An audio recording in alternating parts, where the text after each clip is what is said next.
உயிர் அம்மா, அப்பா, குருக்களாகிய ஆசிரியர் பெருமக்கள், தெய்வம் வணக்கம். என்னுயிர் தமிழ் வணக்கம். அனைவருக்கும் வெள்ளி இலக்கிய மேடையின் சார்பாக அன்பான வணக்கம். இது வெள்ளி இலக்கிய மேடையின் 160வது நிகழ்வு. இந்நிகழ்வுக்கு வருகை தந்துள்ள அனைவரையும் வணங்கி மகிழ்கிறேன். இன்றைய நிகழ்ச்சி நிரல்: முதலாவதாக தமிழ் வாழ்த்து, இரண்டாவதாக வரவேற்புரை, மூன்றாவதாக வெள்ளி இலக்கிய மேடை வாழ்த்து பாடல், நான்காவது திருக்குறள் விளக்கம், ஐந்தாவது நலவெண்பா விளக்க உரை, ஆறாவதாக நன்றி உரை. நிகழ்ச்சியின் முதல் நிகழ்வாக தமிழ் வாழ்த்து.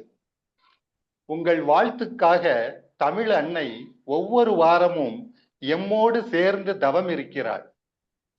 பல்வேறு இணைய நிகழ்வுகளில் இனிமையான இன்னிசையால் தமிழ் வாழ்த்து பாடி தமிழுக்கு பெருமை சேர்த்திடும் அம்மா, கவிஞர், பெருமதிப்புக்கும் மரியாதைக்கும் உரிய திருமதி ரமணி பாலசாமி அம்மா அவர்களே, உங்கள் குயில் இசையால் தமிழ் இன்னும் கொஞ்சம் இனிக்கட்டும், அதன் புகழ் இன்னும் மிஞ்சி ஜொலிக்கட்டும். பாடுங்கள் அம்மா தமிழ் வாழ்த்து. நன்றி ஐயா. அனைவருக்கும் வணக்கம். தமிழ் வாழ்த்து. தமிழேக்கும் அமுதென்று பேர், அந்த தமிழ் இன்ப தமிழ் எங்கள் உயிருக்கு நேர், உயிருக்கு நேர். தமிழுக்கும் அமுதென்று பேர், தமிழுக்கு நிலவென்று பேர், இன்ப தமிழ் எங்கள் சமூகத்தின் விளைவுக்கு நீர். தமிழுக்கு மனம் என்று பேர், இன்ப தமிழ் எங்கள் வாழ்வுக்கு நிருமித்த ஊர்.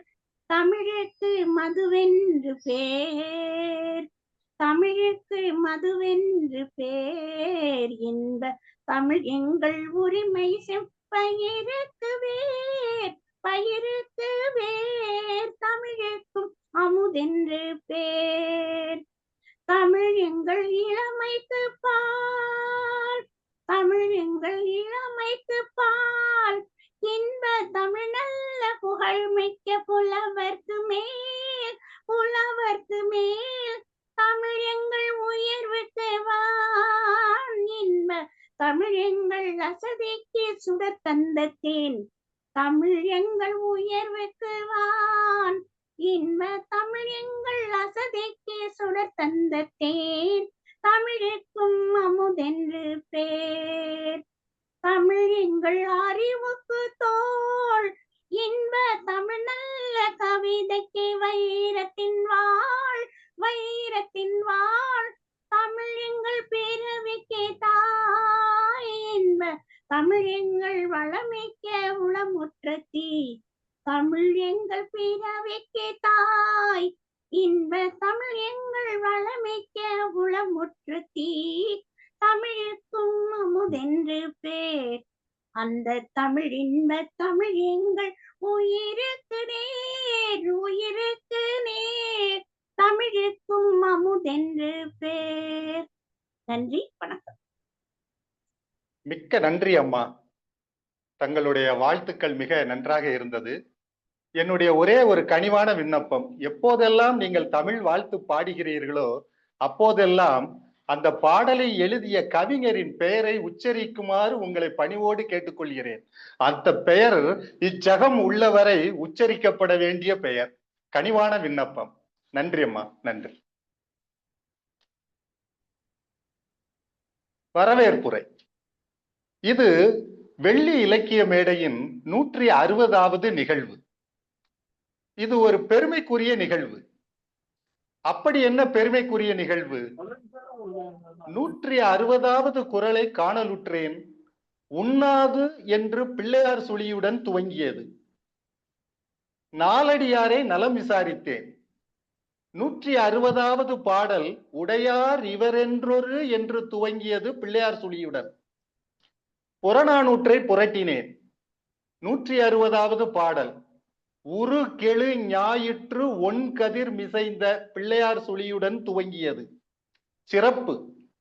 இந்த சிறப்பு மிக்க வெள்ளி இலக்கிய மேடை நிறுவனர்கள் நண்பர்கள் பெருமதிப்பிற்கும் மரியாதைக்கும் உரிய திரு KG ராஜேந்திர பாபு அவர்கள், திரு நெல்லை தீபன் அவர்கள், அவரோடு இணைந்து தொழில்நுட்ப சிறப்பினை சிறப்பாக வழங்கிடும் மதிப்பிற்கும் மரியாதைக்கும் உரிய RC குமரன் ஐயா அவர்கள் அனைவரையும் வணங்கி மகிழ்கிறேன்.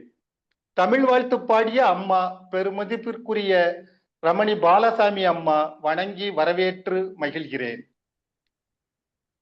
வெள்ளி இலக்கிய மேடை வாழ்த்து பாடல் இயற்றிய பெருமதிப்பிற்கும் மரியாதைக்கும் உரிய திரு கூமாப்பா கபிலன் அவர்களையும், இனிதாக பாடவிருக்கின்ற பெருமதிப்பிற்குரிய ஹைதராபாத் ரவி சங்கர் அவர்களையும் வணங்கி வரவேற்று மகிழ்கிறேன். இம்மேடையில் திருக்குறள் விளக்க உரை ஆற்றவிருக்கின்ற பெருமதிப்பிற்கும் மரியாதைக்கும் உரிய தமிழறிஞர் திரு பொன் வேலுமயில் அவர்களை வணங்கி வரவேற்கிறேன். நலவென்பா விளக்க உரை ஆற்றவிருக்கின்ற தமிழ் செல்வம் திரு KG ராஜேந்திர பாபு அவர்களை வணங்கி வரவேற்று மகிழ்கிறேன்.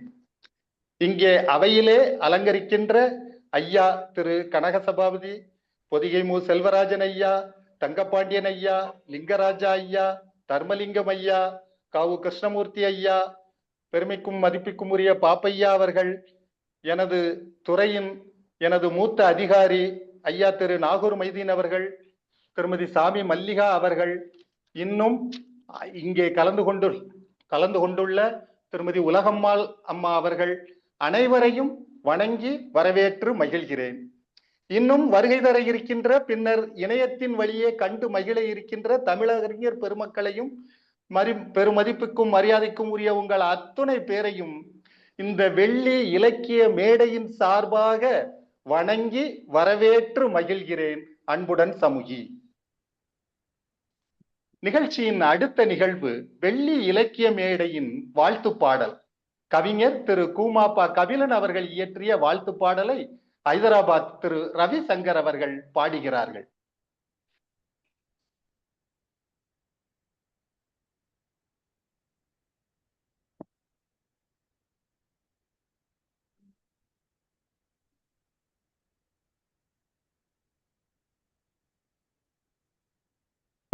வணக்கம். வெள்ளி இலக்கிய மேடை வாழ்த்து பாடல். இந்த பாடலை எழுதியவர் எங்கள் அன்பு திரு கூமாப்பா கபிலன் அவர்கள். இந்த பாடலை பாடிக்கொண்டிருப்பது ஹைதராபாத்திலிருந்து ரவிசங்கர். வெள்ளிக்கிழமை மாலையிலே ஒன்று கூடுவோம், வெள்ளிக்கிழமை மாலையிலே ஒன்று கூடுவோம், வெள்ளி இலக்கிய மேடையிலே நின்று பாடுவோம். வெள்ளிக்கிழமை மாலையிலே ஒன்று கூடுவோம், வெள்ளி இலக்கிய மேடையிலே நின்று பாடுவோம்.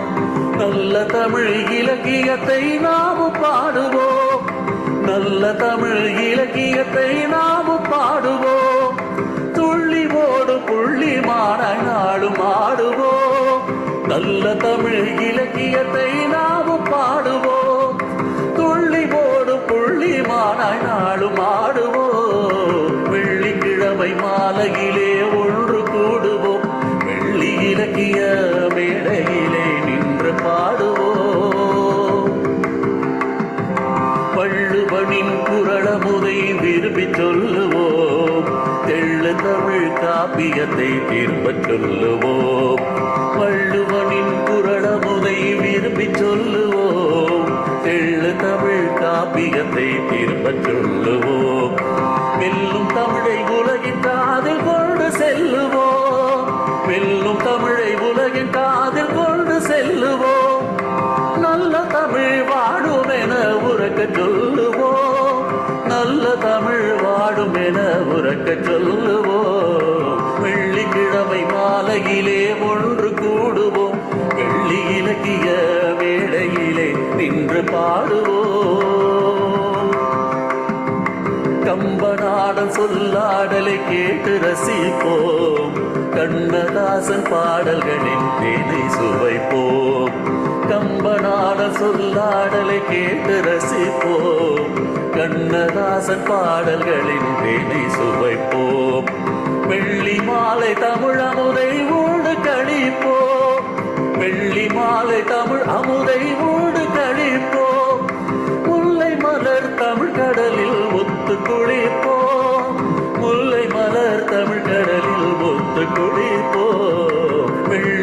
வெள்ளிக்கிழமை மாலையிலே ஒன்று கூடுவோம், வெள்ளி இலக்கிய மேடையிலே நின்று பாடுவோம். வெள்ளிக்கிழமை மாலையிலே ஒன்று கூடுவோம், வெள்ளி இலக்கிய மேடையிலே நின்று பாடுவோம்.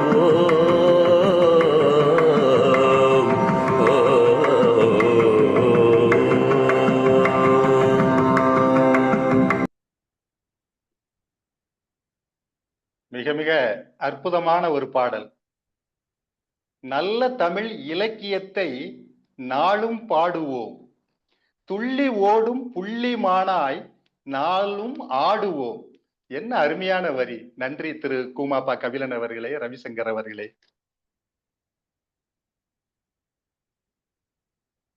அடுத்த நிகழ்வு திருக்குறள் விளக்க உரை. இந்த திருக்குறள் விளக்க உரையை வழங்கவிருக்கின்ற பெரும் மதிப்பிற்கும் மரியாதைக்கும் உரிய திரு பொன் வேலுமயில் அவர்கள் தமிழ்நாடு சிறைத்துறையிலே மிகச்சிறந்த பதவியில் இருந்து பணி நிறைவு பெற்றவர். திருநெல்வேலி நெல்லை கம்பன் கழக செயலாளர், தியாகராஜ நகர் கிளை நூலகத்தின் வாசகர் வட்ட தலைவர், பல்வேறு தமிழ் இலக்கிய அமைப்புகள், திருக்கோவில்களில் இலக்கிய ஆன்மீக சொற்பொழிவுகள், கருத்தரங்குகள், பல்வேறு பட்டிமன்றங்கள், கணக்கிலடங்காத காவியரங்கங்கள் இவரால் பெருஞ்சிறப்பு பெற்றிருக்கின்றன. சங்க இலக்கியங்களாகட்டும், திருக்குறள், கம்பராமாயணம், பெரிய புராணம், வில்லி பாரதம், கந்த புராணம், திருமுறைகள், கந்தர் அனுபூதி, கந்தர் அலங்காரம், திருப்புகழ் அத்தனையிலும் பெரும் புலமை பெற்ற பேரறிஞர். இந்த அவையிலே தங்கள் திருக்குறள் விளக்கம் உரைத்திட வணங்கி வரவேற்கிறேன். வாருங்கள் ஐயா. நன்றி ஐயா. கேக்குதுங்களா?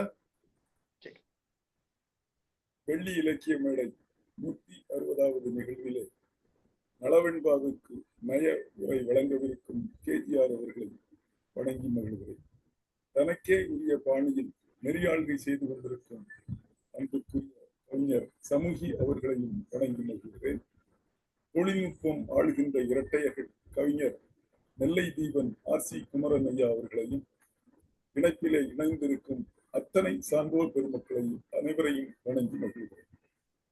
மனித வாழ்க்கை உயர்வடைய தூண்டுதலாக அமைந்து ஐயா குரல் இன்னும் கொஞ்சம் அதிகப்படுத்தினா நல்லா இருக்கும். மைக்கை கொஞ்சம் பக்கத்துல வச்சுக்கிறீங்களா? பேசுறேன். கொஞ்சம் கம்மியா இருக்கிற மாதிரி இருக்கு. மனித வாழ்க்கை இப்ப இருக்குதா? இப்ப கேட்க நல்லா இருக்கு, நல்லா இருக்கு, நல்லா இருக்கு.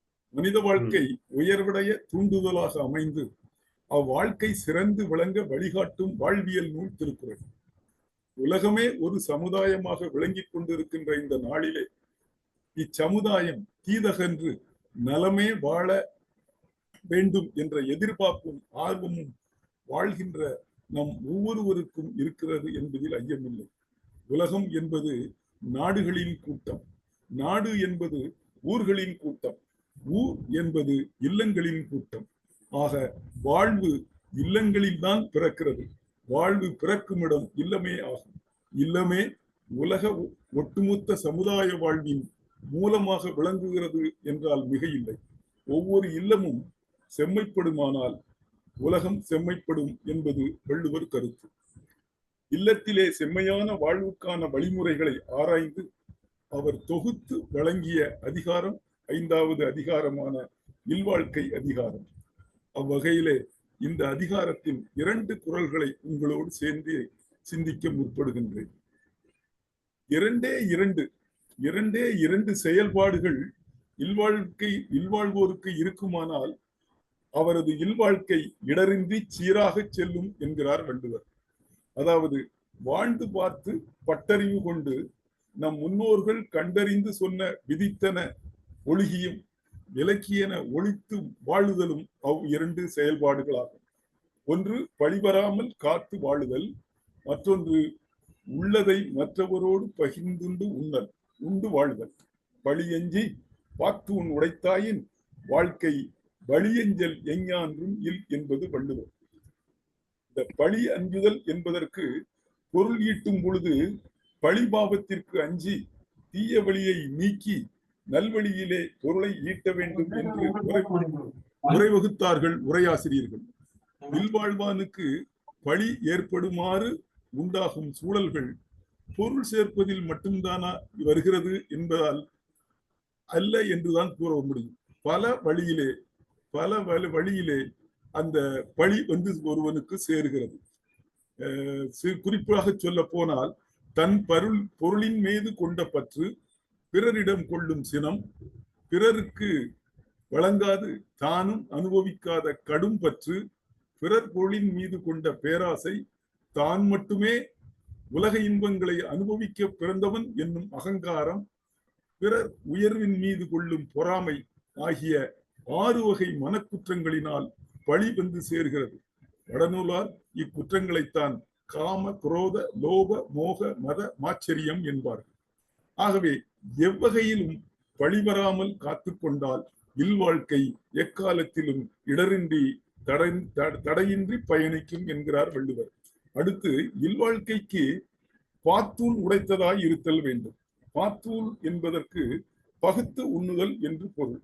அதாவது இல்வாழ்வான் தான் தீதின்றி ஈட்டிய பொருளை தன் குடும்பத்தாருடன் மட்டுமின்றி இருந்தாகி வந்த புதியவர்கள் மற்றும் வறுமையுற்று இறந்து வந்த புதியவர்கள் ஆகியவர்களோடும் சுற்றத்தாரோடும் உலகின் பிற உயிர்களோடும் பகிர்ந்து உண்ணும் செயலை கடைபிடிப்பவனாக இருப்பானால் அவனுடைய வாழ்க்கை இடரின்றி சீராக செல்லும் என்கிறார். இரண்டாவதாக, இதனை தாளாற்றி தந்த பொருளெல்லாம் தக்கார்க்கு வேளாண்மை செய்த பொருட்டு என்றும் பாத்தூன் மறிய அவனை பசி என்னும் தீப்பிணி தீண்டல் அரிது என்றும் பின்னால் வலியுறுத்துவார் வள்ளுவர். ஆக பழியஞ்சாத பகுத்துண்ணா வாழ்க்கை தடைகள் தடைகள் உண்டாகி இடர்படும் என்பதும், பழி வந்துவிடுமே என்று அஞ்சி பழி செயலை செய்யாது பகுத்து உண்டலை உடைய இல்வாழ்க்கை எக்காலத்திலும் இடரின்றி பயணிக்கும் என்பது இக்குறளினுடைய கருத்து. அடுத்து, இல்வாழ்க்கையின் தன்மை என்ன என்பதையும் அவ்வாழ்க்கை வாழ்ந்ததன் பயன் என்ன என்பதையும் நயமாக கூற வந்த வள்ளுவ பெருந்தகை, இல்வாழ்வானுக்கு இங்கும் 2 பண்கள் இருக்குமானால் அவன் வாழ்ந்த வாழ்க்கை பூரண நிறைவை அடைகிறது என்கிறார். அவைதான் அன்புடைமையும் அறம் உடைமையும் ஆகும். அன்பும் அறனும் உடைத்தாயின் இல்வாழ்க்கை பண்பும் பயனும் அது என்கிறார் வள்ளுவர். ஆம், அன்புதான் வாழ்க்கையின் நியமம், அன்புதான் வாழ்க்கையின் நடைமுறை, அன்புதான் வாழ்க்கையின் பண்பு நலம். அது இது அவர் இவர் எண்ணாமல் எல்லோரிடம் அன்பு செய்தல் வேண்டும் என்பதுதான் இல்வாழ்க்கையின் நியமம். அன்பிற்கு ஒரு பரிமாணம் அல்ல, ஒரு பெயர் அல்ல, அதற்கு பல பரிமாணங்கள், பல பெயர்கள் உண்டு. அன்பை பெற்றோர்களிடம் காட்டும் பொழுது அதன் பெயர் மதிப்பு, வாழ்க்கை துணைவரிடம் செய்யும் பொழுது அதன் பெயர் காதல், தன்னுடைய மக்களில் காட்டும் பொழுது அதன் பெயர் பாசம், சுற்றத்தார் உறவினரிடம் காட்டும் போது அதன் பெயர் பரிவு, உறவினர் அல்லாத புதியவரிடம் காட்டும் போது அதன் பெயர் நேயம், சுற்றத்தார் அல்லாத புதியவராம் வறியவரிடம் காட்டும் போது அதன் பெயர் ஈகை அல்லது ஈரம், நண்பரிடம் காட்டும் போது அதன் பெயர் நட்பு, மற்ற உயிர்களிடம் காட்டும் போது அதன் பெயர் கருணை. அப்படிப்பட்ட இந்த அன்புடன் அறம் சேர்கையில் வாழ்ந்த வாழ்க்கையின் பயன் வெளிப்படுகிறது. அன்பில் இருந்து அறம் தழைக்கிறது என்பதை வள்ளுவ பெருந்தகை வேறொரு இடத்திலும் அருமையாக சுட்டி காட்டுவார். அன்பு ஈனும் ஆர்வம் உடைமை, அது ஈனும் நண்பென்னும் நாடா சிறப்பு என்னும் குறளும், யாதும் ஊரே யாவரும் கேளில் என்ற புறநானூற்று பாடலும் இதனை தெளிவுபடுத்துவதை காணலாம். அந்த அறம் என்பது இல்வாழ்வாரது குற்றமற்ற நிறைவான வாழ்க்கையையும், இல்லத்திற்கு வெளியே உள்ள உலகில் உள்ள மானுடருக்கும் ஏனைய உயிர்கட்கும் அவர்கள் செய்யும் நற்செயல்களையும் குறிக்கும். ஒருவனது வாழ்க்கை குற்றவுணர்வின்றி நிறைவடைகிறது என்றால் அவன் வாழ்வின் பயனை அடைந்தான் என்றாகிறது. ஆக அன்பானது இல்வாழ்க்கைக்கு குணம் சேர்க்கிறது, அறமானது இல்வாழ்க்கையை பயனுள்ளதாக்குகிறது. இந்த அன்பும் அறனும் குறிப்பிட்ட காலத்தில் முடியக்கூடியவை அல்ல என்பதை வலியுறுத்த இக்குறளிலே இல்வாழ்க்கையை அன்பும் அறனும் உடைத்தான இல்வாழ்க்கை என்று வாழ்வின் இறுதி காலம் வரை இவை நீங்காது இருக்க வேண்டும் என்று குறித்தார். இளமை நீங்கி முதுமை இந்த காலத்தும் தலைவியின் மீது அன்பு குறையலாகாது என்பதை அண்ணாந்து ஏந்திய வனமுலை தளரினும் பொன்னேர் மேனி மணியின் தாழ்ந்த நல்நடும் கூந்தல் நிறையொடு முடிப்பினும் நீத்தல் ஓம்பும் உதி என்ற நற்றிணை பாடலும் இப்போது அப்போது என்றில்லாமல் எப்போதும் அறத்தை செய் என்பதை அந்தறிவாம் என்னாது அறம் செய்க அது பொன்றுங்கால் பொன்றா துணை என்ற வள்ளுவம் எடுத்து ஓதுகிறது. ஆகவே பழியஞ்சி பாத்தூன் மறி அன்பும் அறனும் உடைத்தான இல்வாழ்க்கையினை செம்மையுற நடாத்தி ஈண்டு இல்வாழ்க்கையின் பண்பையும் பயனையும் அடையோமாக என்று கூறி நிறைவு செய்கிறேன். நன்றி, வணக்கம். மிக்க நன்றி ஐயா. உங்கள் குரலில் திருக்குறள் புது அர்த்தத்தையும் இல்வாழ்வைக்கு தேவையான விஷயங்களையும் பகிர்ந்தமைக்கு இந்த வெள்ளி இலக்கிய மேடையின் சார்பாக மனமார்ந்த நன்றியை தெரிவித்துக் கொள்கிறோம். நன்றி, வாழ்க. இந்த நிகழ்வின் ஆரம்பத்திற்கு பின் இந்த அவையிலே கலந்து கொண்ட அறிஞர் பெருமக்கள், பெருமதிப்பிற்கும் மரியாதைக்கும் உரிய அமுத பாண்டியன், ஐயா ஞான வடிவேல், ஐயா கிருஷ்ணமூர்த்தி ரெங்கசாமி, பாவரசு முகவை திருநாதன், அம்மா சரஸ்வதி, டெல் என்ற ஒரு இணைப்பில் உரியவர்கள், ஐயா பாப்பையா அவர்கள நல்லது நல்லது, மிக்க மகிழ்ச்சி, மிக்க மகிழ்ச்சி. ஏவிஎம் என்ற தொடர்பிலே இருப்பவர்கள், இன்னும் யார் பெயராது விட்டு போயிருந்தால் அனைவரையும் வணங்கி வரவேற்கிறேன். நிகழ்வின் அடுத்தது நலவெண்பா விளக்க உரை. பெருமதிப்புக்கும் மரியாதைக்கும் உரிய நண்பர் திரு KG ராஜேந்திர பாபு அவர்கள். இவர் ஒரு நடமாடும் பல்கலைக்கழகம், நகர்ந்து உலவும் அறிவு கருவூலம். நடமாடும் பல்கலைக்கழகம், நகர்ந்து உலவும் அறிவு கருவூலம். நலவெண்பா நயந்துரைக்கும் நற்றமிழுக்கு உற்ற காவலர். ஆற்றல் மிகு அதிசயம், போற்றத்தகு அற்புதம்.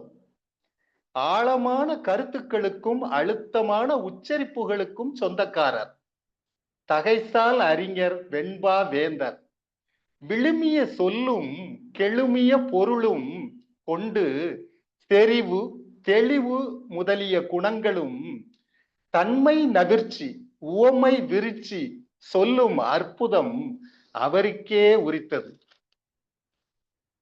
பாரத ஸ்டேட் வங்கியின் பணி நிறைவுற்ற துணை மேலாளர், பல பட்டிமன்ற நடுவர், ஏறத்தாழ 10 புத்தகம் எழுதியவர், ஏராளமான கவிதைகள், கட்டுரைகள், கதைகள் எழுதியவர், வானொலி தொலைக்காட்சி நிகழ்வுகள், வெள்ளி இலக்கிய மேடை நிறுவனருள் ஒருவர்.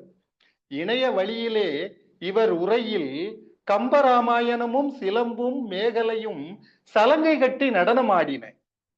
எல்லாவற்றுக்கும் மேலாக உங்களை போன்ற அறிஞர் பெருமக்களால் போற்றப்படுபவர், அதிகம் நேசிக்கப்படுபவர். காசுக்கு கலையை விற்கும் விலை மானிடரும் அல்லர். விலை மானிடர் என்ற ஒரு வார்த்தையை இந்த மேடையிலே நான் கூறுகிறேன். காசுக்கு கலையை விற்கும் விலை மானிடரும் அல்லர். இது தனி மனித துதியும் அல்ல. அறிஞர் பெருமக்களுக்கு ஒரு விஷயம் கூற கடமைப்பட்டுள்ளேன். அவர் உரையை தொடங்குவதற்கு முன் நீங்கள் கவனித்தீர்களானால் மகிழ்ச்சி என்ற வார்த்தையோடு தொடங்குவார். நான் இதுவரையிலும் எந்த மேடையிலும் எந்த அறிஞரிடத்தும் நான் இதை பார்த்ததே இல்லை. ஏனென்று கேட்டால், உள்ளத்தில் உள்ளதுதான் உணர்வில் வரும், உணர்வில் உள்ளதுதான் உதிரத்தில் வரும், உதிரத்தில் உள்ளதுதான் உதட்டில் வரும். அந்த அளவுக்கு மிகவும் அற்புதமான மனிதர். சிறப்பான நலவெண்பா உரை வழங்கிட பெருமதிப்பிற்குரிய திரு KG ராஜேந்திர பாபு ஐயா அவர்களை இந்த வெள்ளி இலக்கிய மேடையின் சார்பாக வருக வருக என வரவேற்று மகிழ்கிறேன்.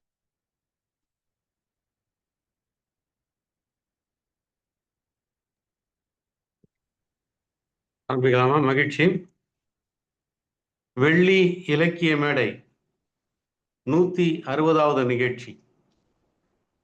இந்த நிகழ்ச்சிக்கு வழக்கம்போல் இனிமையாக செவி விரும்புகின்ற வகையில் புரட்சி கவிஞர் பாரதிதாசனுடைய பாடலை பாடிய கவிஞர் ரமணி பாலசாமி அம்மையார் அவர்களே,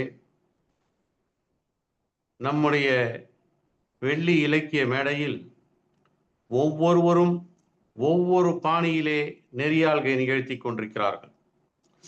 அந்த வகையில் நண்பர் கவிஞர் சமூகியினுடைய நெறியாள்கை என்பது ஒரு புது மாதிரியான நெறியாள்கையாக இருக்கின்றது. மிக நேர்த்தியாக அவர் நெறியாள்கையை இங்கே நிகழ்த்தி கொண்டிருக்கிறார். கவிஞர் சமூகி அவர்களே, வழக்கம் போல் தொழில்நுட்பத்தை நடாத்தி கொண்டிருக்கின்ற நண்பர் நல்லை தீபன் அவர்களே, இலக்கிய ஆர்வலர் ஆர்.சி. குமரன் அவர்களே, இங்கே வருகை தந்திருக்கின்ற இனிய நண்பர்களே, உங்கள் அனைவருக்கும் என்னுடைய வணக்கத்தை நான் தெரிவித்துக் கொள்கின்றேன். சென்ற வாரம் தமயந்தி சுயவர மண்டபத்துக்குள்ளே வருகின்றாள். வருகின்ற பொழுது இரண்டு பக்கமும் அமர்ந்திருக்கின்ற மன்னர்களை தன்னுடைய மை தீட்டிய கண்களாலே பார்த்து கொண்டே வருகிறாள். அப்படி அவள் பார்த்து கொண்டே வருகின்ற காரணத்தினால் அந்த மன்னர்களுடைய காதுகளிலே பூண்டிருந்த முத்தாலான பொன் தோடு, அதில் இருக்கின்ற முத்து நீலமணி தோடாக மாறிவிட்டது என்று புகழேந்தி அழகான ஒரு கற்பனையை சொல்லியிருப்பார். இவள் பார்க்க பார்க்க அந்த முத்து நீலமணி தோடாக மாறிவிட நடந்து கொண்டே வருகின்றாள். தனியாகவா நடந்து கொண்டு வருகின்றாள்? இல்லை இல்லை, அவளது இரு புறத்திலேயும் மன்னர்களுடைய சித்தம் நடந்து கொண்டே வருகின்றது, சூழ்ந்து கொண்டே வருகின்றது. இப்படி நடந்து கொண்டே வருகின்ற தமயந்திக்கு அவருடைய தோழி அங்கே அமர்ந்திருக்கக்கூடிய மன்னர்களையெல்லாம் அறிமுகப்படுத்துகின்ற காட்சி இந்த காட்சி. கிட்டத்தட்ட ஒரு 16-17 பாடல்களில் அந்த தோழியானவள் மன்னர்களை எல்லாம் அறிமுகப்படுத்துகின்றாள். அவளுக்கு ஏற்கனவே அந்த மன்னர்களை எல்லாம் நன்றாக தெரியும் என்கின்ற காரணத்தினால் அவர்களை அவள் அறிமுகப்படுத்துகின்றாள். முதலிலே மூவேந்தர்களை அறிமுகப்படுத்துகின்றாள். சோழனை, பாண்டியனை, சேரனை என்று அறிமுகப்படுத்துகிறாள். பொன்னி அமுத புதுக்கொழுந்து பூங்கமுகின் சென்னி தடவும் திருநாடம். கமுகுன்னா பாக்கு மரம். பொன்னி அமுத பூங்கொழுந்து புதுக்கொழுந்து பூங்கமையின் சென்னி தடவும் திருநாடன். பொன்னில் சுனம் கவிழ்ந்த பூந்தனத்தால் சூழ் அமரில் துண்ணார் கணங் கவிழ்ந்த வேலனிவன் கான். இந்த முதல் வரியை பாருங்க, என்ன அழகா எழுதியிருக்காரு பாருங்க. பொன்னி அமுத புது கொழுத்து, நீருக்கு கூட கொழுந்து, நீரை கொழுந்து என்று வர்ணித்து இங்கேதான் நான் தெரிந்து கொள்கிறேன். வேறு இலக்கியங்களே இருக்கலாம், ஆனால் நான் தெரிந்து கொண்ட வகையில் ஒரு நீரை ஒரு புதுமையான கொழுந்து என்ற சொல்லாட்சி நலவெண்பாவிலே தான் எனக்கு தெரிந்தது. பொன்னி அமுதம், பொன்னி என்று சொன்னாலே காவிரி, காவிரி என்று சொன்னாலே அது அமுதம், அதில் இருக்கக்கூடிய புது நீர். அப்படியே கமுகு என்று சொன்னால் பாக்கு மரம். அந்த பாக்கு மர சென்னினா தலை, அந்த பாக்கு மரத்துடைய உச்சியை போய் தடவக்கூடிய திருநாடன். பொன்னில் சுனம் கவிழ்ந்த, சுண்ணம் வண்ணம் இவையெல்லாம் பூசிக்கொண்டிருக்கின்ற மேனியினால் சொல்றா. யார் தெரியுமா? இங்க அமர்ந்திருக்கிறானே இவன் யார் தெரியுமா? பொன்னால், வண்ணத்தால், சுண்ணத்தால் உடம்பெல்லாம் பூசிக்கொண்டிருக்கிற தமயந்தியே, இங்கே அமர்ந்திருக்கிறவன் யார் தெரியுமா? காவிரியினுடைய நீர் பாக்கு மரத்தினுடைய தலையை தொடுகின்ற அளவிற்கு உயர்ந்து இருக்கக்கூடிய திருநாடன் சோழநாடு.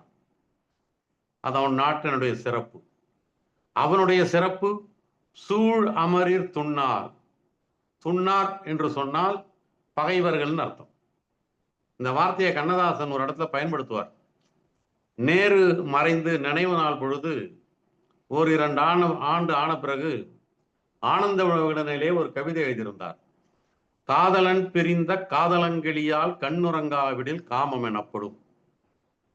தாதை பிரிந்த தாமரை மொக்குகள் பள்ளி கொள்ளாவிடில் பாசம் எனப்படும். வாணியர் குறக்கும் வாராதிருந்தால் கடன்படு துயரு குடன்படு பொருளே. மன்னவர் உறக்கம் மறந்திருந்தாரேல் துண்ணலர் போரை தொடர்ந்தனர் பொருளே. ஆனால் தோழி, நேரு நம் மண்ணை நீங்கிட கேட்டு ஊரும் உலகம் உறங்காதிருந்தன எழுதியிருந்தார். அங்க இந்த வார்த்தையை பயன்படுத்துவார். இங்க துண்ணார் அப்படின்னு எழுதியிருக்காங்க, அங்க துண்ணலர். துண்ணார் என்று சொன்னால் பகைவர்கள் அர்த்தம். சூழ்ந்து இருக்கக்கூடிய பகைவர்கள் போர்க்களத்திலே தங்களுடைய தலையை கவிழ்ந்து போகின்ற அளவுக்கு வேலினை எய்தக்கூடிய வீரமிக்கவன் இந்த சோழன். ரெண்டு செய்தியை சொல்றாங்க. ஒன்று, அவன் நாட்டுடைய வளம், காவேரி பாக்கு மரத்தினுடைய தலையை தடவுகிறது, அவ்வளவு தூரம் அதனுடைய நீர் இருக்கின்றது. இரண்டாவது, சூழ்ந்திருக்கக்கூடிய பகைவருடைய தலையெல்லாம் கவிழ்கின்ற வகையில் வேலினை எய்தக்கூடிய வீரத்தை உடையவன் சோழன். ஆக இவன் சோழ நாட்டான் என்று அவருடைய தோழி தமையந்திக்கு சொல்கிறாள். பொன்னி அமுத புதுக்கொழுந்து பூங்கமையின் சென்னி தடவும் திருநாடன், பொன்னில் சுடம் கவிழ்ந்த பூந்தனத்தால் சூழ் அமரில் துண்ணார் கனங்கவிழ்ந்த வேரணிவன் கான். பாண்டிய நாட்டை பத்தி சொல்றார்.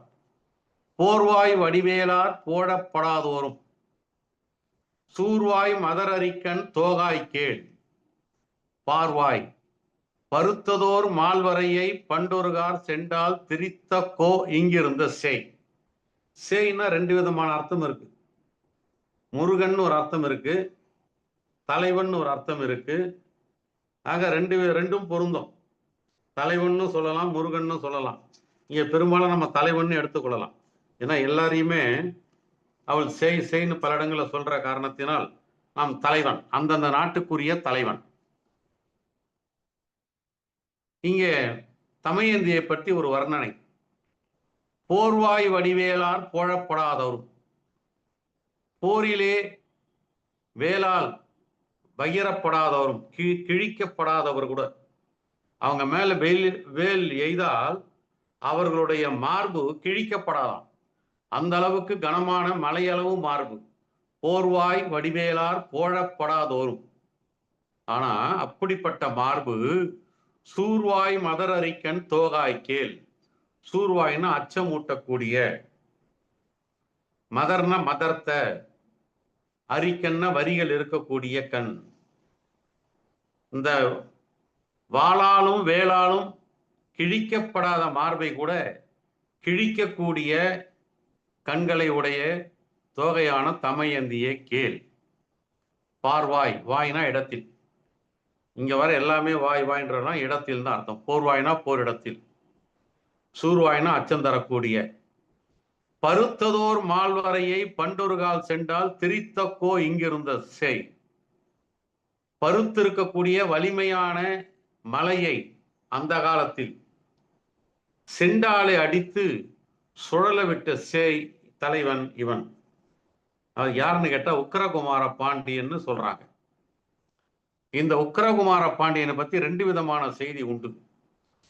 நளவெண்பாக்கு உரை எழுதிய ராஜகோபாலன் அவர்கள் இதற்கு என்ன உரை சொல்றாருன்னா, உக்கிரகுமார பாண்டியனுடைய ஆட்சி காலத்தில் ரொம்ப வறுமை இருந்ததாகவும், அவன் சோமசுந்தர கடவுளை வணங்கியதாகவும், சோமசுந்தர கடவுள் கனவிலே வந்து மேருமலைக்கு அருகிலே இருக்கக்கூடிய ஒரு இடத்திலே செல்வங்கள் நிறைந்திருக்கிறது, நீ போய் அதை எடுத்துக்கொண்டு வா, எடுத்துக்கொண்டு நாட்டை சுபிட்சமாக ஆக்கு என்று சொன்னதாகவும், மேருமலைக்கு இவன் சென்றதாகவும், அந்த மேருமலை அசையாத இருந்ததாகவும், செண்டுனா ஆயுதம்னு ஒரு அர்த்தம் இருக்கு.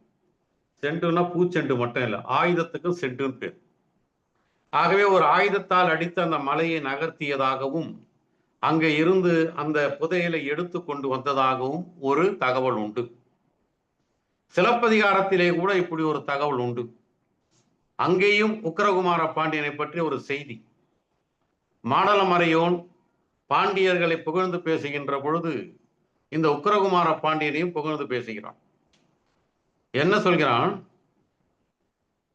இந்திரனுடைய முடியிலே இருந்த கிம்புரியை ஒடித்து எடுத்துக்கொண்ட காரணத்தினால் இந்திரனுடைய சீடர்களான மேகங்கள் மழை பொழியாமல் நின்று விட்டன. இந்த உக்கிரகுமார பாண்டியன் அந்த மேகத்தை இழுத்து வந்து தன்னுடைய நாட்டிலே மழை பெய்ய வைத்தான் என்று மாடலமறையோன் அங்கே பாராட்டுவான். இந்த உக்கிரகுமார பாண்டியனுக்கு 2 விதமான கதைகள் இருக்கின்றன. ஒன்று சிலப்பதிகாரத்தில், இன்னொன்று நளவெண்பாவில். இப்படிப்பட்ட பாண்டியன் தலைவன் என்று பாண்டியனை அறிமுகப்படுத்துகிறான். போர்வாய் வடிவேலார் போழப்படாதோறும், போழப்படுதல்னா கீறுவது அல்லது வகிர்வது, பிளப்பது. சூர் அப்படின்னா பயமூட்டக்கூடிய, அச்சமூட்டக்கூடிய. சூர்வாய் மதரரிக்கன் தோகாய் கேள், பார்வாய் பருத்ததோர் மால்வரையை, பண்டொருகால் சென்றால் திரித்தோக்கோ இங்கிருந்த சேய். அடுத்து சேரனை பத்தி சொல்றான். வென்றி நிலமடந்தை மென் நகில் மேல்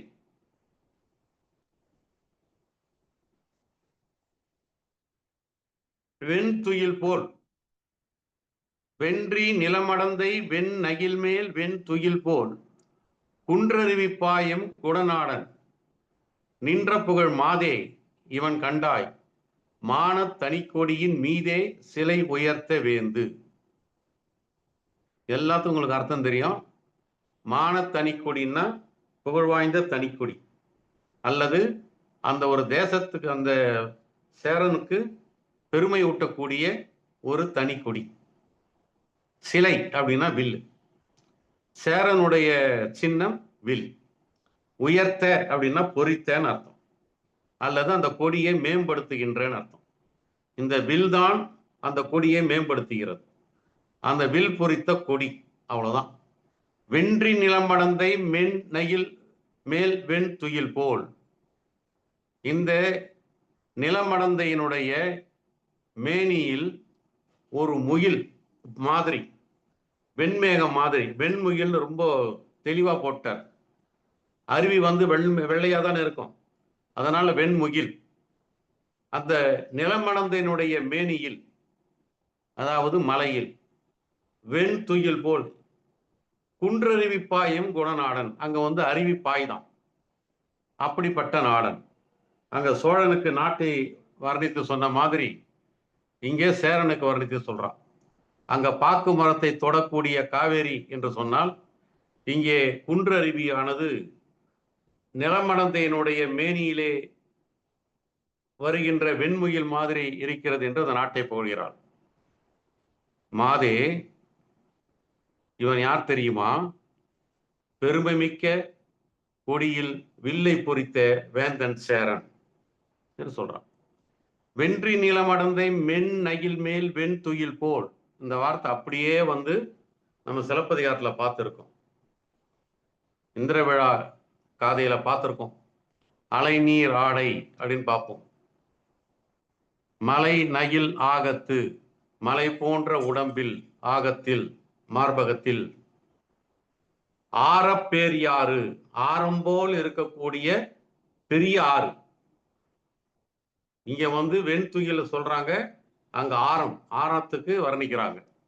இப்படிப்பட்ட ஆறு என்று அங்கே சிலப்பதிகாரத்திலே சொன்னார். இங்கே அந்த குன்றருவி எப்படி இருக்கிறதாம்? வெண்துயில் போல் இருக்கின்றதாம். வென்றி நிலமடந்தை மென்னகில் மேல் வெண்முகில் போல், குன்றருவி பாயும் குடநாடன்.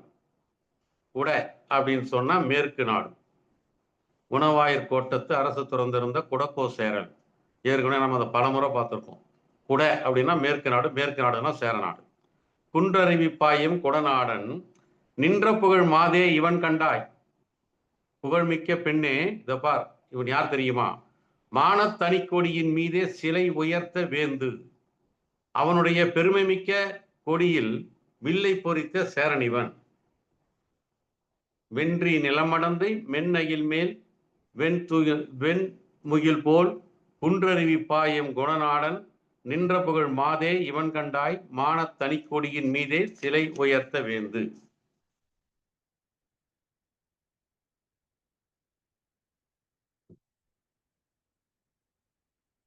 ஆழிவடி அம்பு அலம்ப நின்றானும், அன்றொரு கால் ஏழிசை நூல் சங்கத்து இருந்தானும் நீல் விசும்பின் நற்றேவர் தூது நடந்தானும் பாரத போர் செற்றானும் கண்டா இச்சை.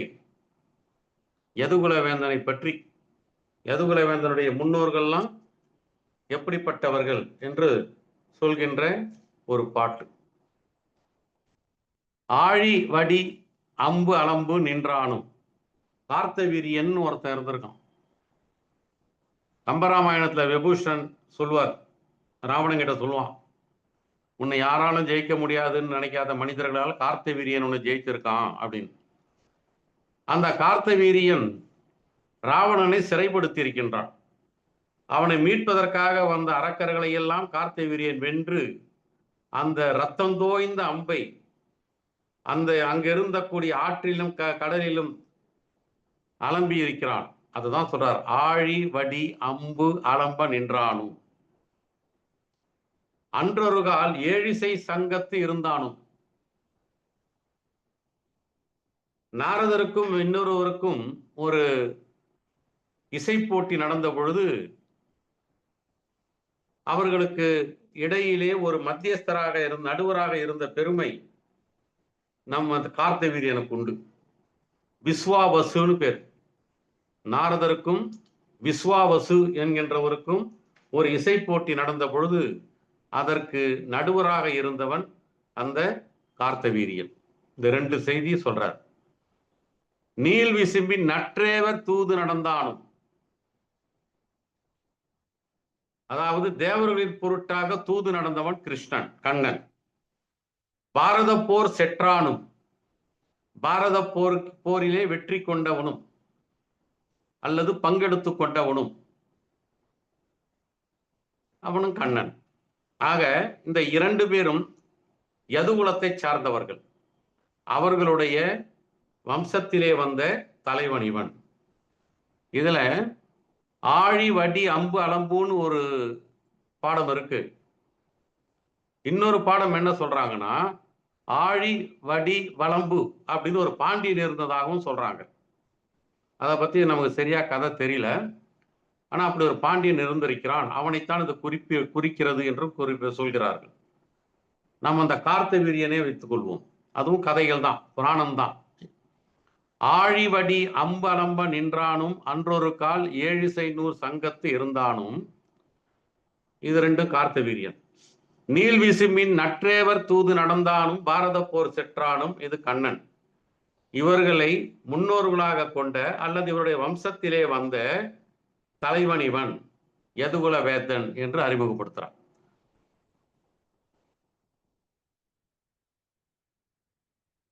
குருநாடர் கோமான அறிமுகப்படுத்துறான். தெரியில் இவன் கண்டாய், தெரியுமா இவன் யார் தெரியும்? செங்கழுநீர் மொட்டை அரவின் பசுந்தலை என்று அஞ்சி இரவெல்லாம் பிள்ளை குறுகிறங்க பேதை புல் தாளாட்டும் வள்ளை குருநாடர் மண். அரவுன்னா பாம்பு, பசுமையான தலை, இரவெல்லாம் பிள்ளை குறுகுன்னா குழந்தை நாரை, பேதை புல்னா பெண் நாரை, பெண் தானே தாளாட்டுவா, அதனால பேதை புல். தெரியில் இவன் கண்டா, இவன் யாரும் தெரியுமா? செங்கழு நீர் மொட்டை, செங்கழு என்கின்ற மலர்னுடைய மொட்டை, அது நீர்ல இருந்து அப்படி வெளியில வருது இல்லையா, அந்த மொட்டை பார்த்து அரவின் பசுந்தலை என்று அஞ்சி, பாம்பனுடைய பசுமையான தலை என்று அஞ்சி இரவெல்லாம் பிள்ளை குரு கிறங்க, இரவெல்லாம் பிள்ளை குருனா நாரை, குழந்தை நாரை, இறங்க அதுக்கு இறங்கி அதுக்கு பரிதாபப்பட்டு பேதை புல் தாய் நாரை தாளாட்டும் வள்ளை கொடி நிறைய படர்ந்திருக்கக்கூடிய குருநாடர், குருநாட்டை சேர்ந்தவன் இவன். தெரியில் இவன் கண்டாய் செங்கழு நீர் மொட்டை அரவின் பசுந்தலை என்று அஞ்சி இரவெல்லாம் பிள்ளை குறுகு இறங்க பேதை புல் தாளாட்டும் வல்லை குருநாடர் மண். அப்ப அடுத்து மந்திரத்தார் மகன், மந்திரம் அல்ல மத்திரத்தார் மகன். தேமறுத்தார் காலை இவன் கண்டாய். அதை நம்ம வழக்கமா சொல்றதான். தேமறுத்தார்னா தேன்கள் நிறைய சொரியக்கூடிய, அதுனா தேனா விரும்பக்கூடியன்னு ஒரு அர்த்தம் இருக்கு. விரும்பக்கூடிய மாலை அணைந்திருக்கின்ற காலை இவன் கண்டாய், இவனை பார்க்கிறிய, இவன் யார் தெரியுமா? செம்மலர் மேல் காமரு சங்கின்ற, காமம் விருப்பம்னு அர்த்தம். செம்மையான மலர் மீது அழகான அல்லது விரும்பத்தக்க சங்கு ஈன்ற கதிர் முத்தை, ஒளி முத்தை, தாமரை தன் பத்திரத்தால், பத்திரம்னா இலை, நம்ம வழக்கில் கூட அதை பயன்படுத்துறது உண்டு. தாமரை தன் பத்திரத்தால் ஏற்கும், அந்த தாமரையானது தன்னுடைய இலையிலே அந்த முத்தை ஏற்றுக்கொள்கிறதாம். படுகர், படுகர் அப்படின்னா பள்ளம்னு ஒரு அர்த்தம் இருக்கு. வயல், நீர்நிலை, இதை விட இன்னொரு அர்த்தம் இருக்கு பாருங்க, ரொம்ப அழகான சொல் அது. நம்ம சில இடங்கள்ல பாத்தீங்கன்னா வண்டியில போகும்போது பாத்தீங்கன்னா கொஞ்சம் மேலே ஏறுவோம், திரும்பி வரும்போது அப்படி கீழே இறங்குவோம். இப்படி மேலே ஏறி கீழே இறங்குற ஒரு இடத்துக்கு படுகர்னு சொல்றாங்க. சில இடங்கள்ல வண்டியில போகும்போது பார்ப்போம், கொஞ்சமா மேலே ஏறுவோம், கொஞ்சம் மேடு இருக்கும், ஏறுவோம், அப்புறம் அதே எங்கன்னா போயிட்டு திரும்பி அதே வழியில வரும்போது கீழே இறங்குவோம். ஆக மேலே ஏறி கீழே இறங்கக்கூடிய ஒரு இடத்துக்கும் படுகர்னு பேர். ஆனா இந்த இடத்துல பொருந்தக்கூடியது எதுன்னு கேட்டா பள்ளம் பொருந்தும், வயல் பொருந்தும், நீர்நிலை பொருந்தும். ஆக இப்படிப்பட்ட இந்த முத்தையெல்லாம் தன்னுடைய மலர் இலையினாலே ஏந்தி கொண்டிருக்கக்கூடிய நாட்டை சேர்ந்தவன் இந்த மத்திரத்தார். தேமறுத்தார் காலை இவன் கண்டாய். செம்மலர் மேல் காமரு சங்கீன்ற கதிர் முத்தை, தாமரை தன் பத்திரத்தால் ஏற்கும் படுகர் பழனம் சூழ் மத்திரத்தார் கோமான் மகன். பாருங்க, மத்திரத்தார் கோமார் மகன் அடுத்து மச்சத்தார் கோமார் மகன். அஞ்சாயல் மானே இவன் கண்டாய். ஆலைவாய் வெஞ்சாறு பாய விளைந்தெழுந்த செஞ்சாலி பச்சைத்தால் மேதி கடைவாயர் பால் ஒழுகும் மச்சத்தார் கோமான் மகன். அவ்வளவு வளமா இருக்கான் அந்த நாடு. அன்சாயல், அழகான சாயல் உடைய மானே இவன் கண்டாய், இவன் யார் தெரியுமா? ஆலைவாய் தொழிற்சாலையிலே இருந்து வெண்சாறு பாய, வெம்மையான கருப்பன்சாறு பாய்ந்து வருகிறது. அந்த கருப்பன்சாறு விழுந்து வயலிலே பாய்ந்து அதனாலே விளைந்தெழுந்த செஞ்சாலி பச்சைத்தாள், சாலினா நெல்லு, சிறந்த அல்லது சிகப்பு சாலி, சிகப்பு நெல், அதனுடைய பச்சையான காம்பு, அத மென்னா பால் வருமா. மேதி எருமை கடைவாயர் தன்னுடைய வாயிலே வைத்து மென்று அந்த கடைவாயில பால் ஒழுகும், குழந்தைக்கு ஒழுகுற மாதிரி. பால் குடிச்சிட்டு குழந்தை கடைவாயில பால் ஒழுகுது பாருங்க, அது மாதிரி எருமையினுடைய கடைவாயில் பால் ஒழுகும் மச்சத்தார் கோமான் மகன். இப்படிப்பட்ட தேசத்தை உடையவன் இந்த மச்சத்தார் என்கின்ற கோமான். அஞ்சாயல் மானே இவன் கண்டாய். ஆலைவாய் வெண்சாறு பாய விளைந்தெழுந்த, தண்ணி ஊத்தி பாய அந்த வயலை விளைவிக்கலையா, வெஞ்சாறு பாய்ந்து நெல்லை விளைவிக்கிறது. செஞ்சாலி பச்சைத்தாள் மேதி கடைவாயர் பாலொழுகும் மச்சத்தார் கோமான் மகன். கரும்பு சாறு பாய அங்கே நெல் விளைகிறது. மாம்பழத்தை ஊற்றி வயலை நெல் விளைத்த காலமெல்லாம் உண்டு என்று நம்மிடத்திலே பாட்டுக்கெல்லாம் நிறைய நாட்டுப்புற பாட்டுல அப்படிலாம் பாட்டு இருக்கு. மாம்பழத்தை ஊற்றி இந்த பாகப்பிரிவில கூட இப்படி ஒரு பாட்டு வந்திருக்கு. மாம்பழத்தை ஊற்றி அங்கே வயலை விளைவித்திருக்கிறார்கள்னு. அது மாதிரி இங்கே கருப்பன்சாறை பெய்து நெல்லை விளைவித்திருக்கிறார்கள். அந்த நெல்லினுடைய பச்சையான தாள், பசுமையான தாள்னு எடுத்தாலும் எடுத்துக்கலாம், அல்லது ஆரம்ப கட்டத்திலே இருக்கக்கூட ஒரு பச்சை உடம்புன்ற மாதிரி இந்த மென்மையான, அப்படி மென்னா உடனே பால் வரா மாதிரி ஒரு தாள். தாள்னா கால், கால்னா இந்த இடத்துல நெல்லுக்கு கால் எதுன்னு கேட்டீங்கன்னா அந்த காம்பு தான். ஆக அஞ்சாயல் மானே இவன் கண்டாய். ஆலைவாய் வெஞ்சாறு பாய விளைந்தெழுந்த செஞ்சாலி பச்சைத்தாள் மேதி கடைவாயர் பாலொழுகும் மச்சத்தார் கோமான் மகன்.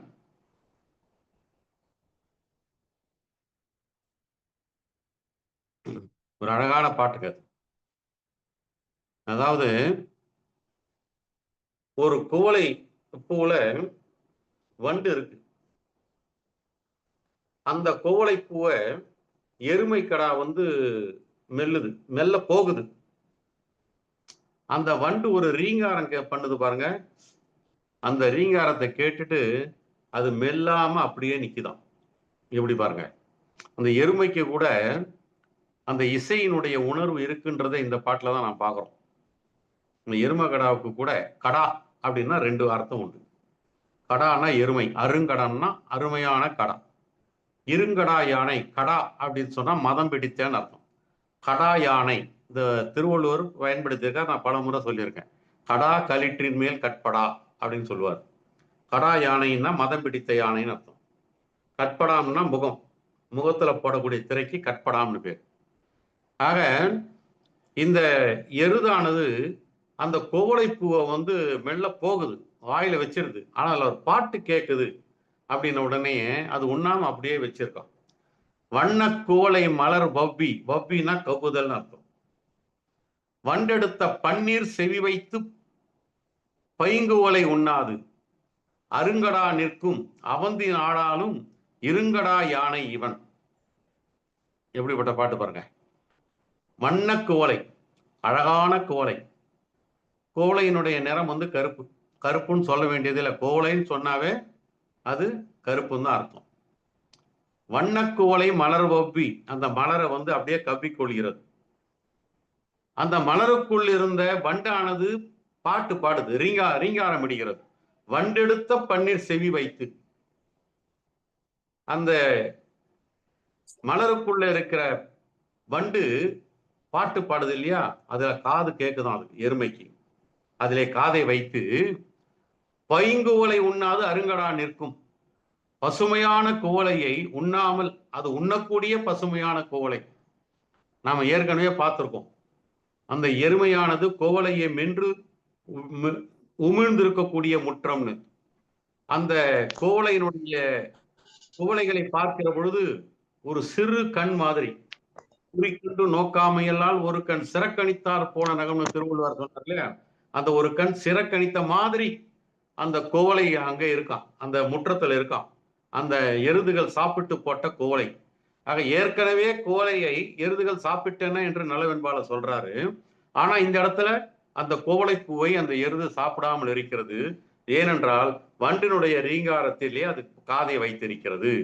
அருங்கடா நிற்கும், உண்ணாது அருங்கடா நிற்கும்.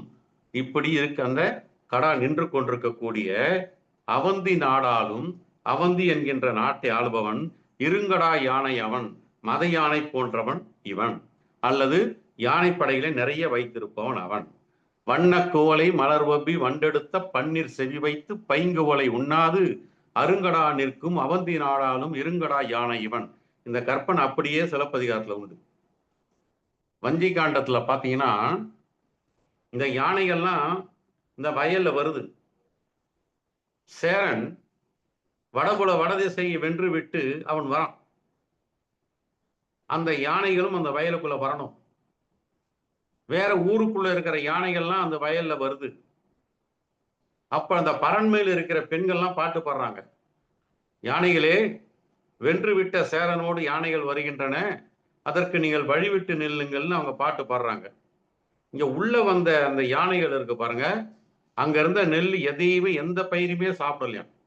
ஏன்னு கேட்டா, பரன் மீது இருந்து பாடிக்கொண்டிருந்த பாவையருடைய பாடல்களை கேட்டு அவை மயங்கி நின்றன என்று வஞ்சி காண்டத்துல சிலப்பதிகாரத்துல இளங்கோவடிகள் சொல்லுவாரு. நலவெண்பால இப்படி ஒரு அழகான பாட்டை நம்முடைய புகழேந்தி சொல்லியிருக்கார்.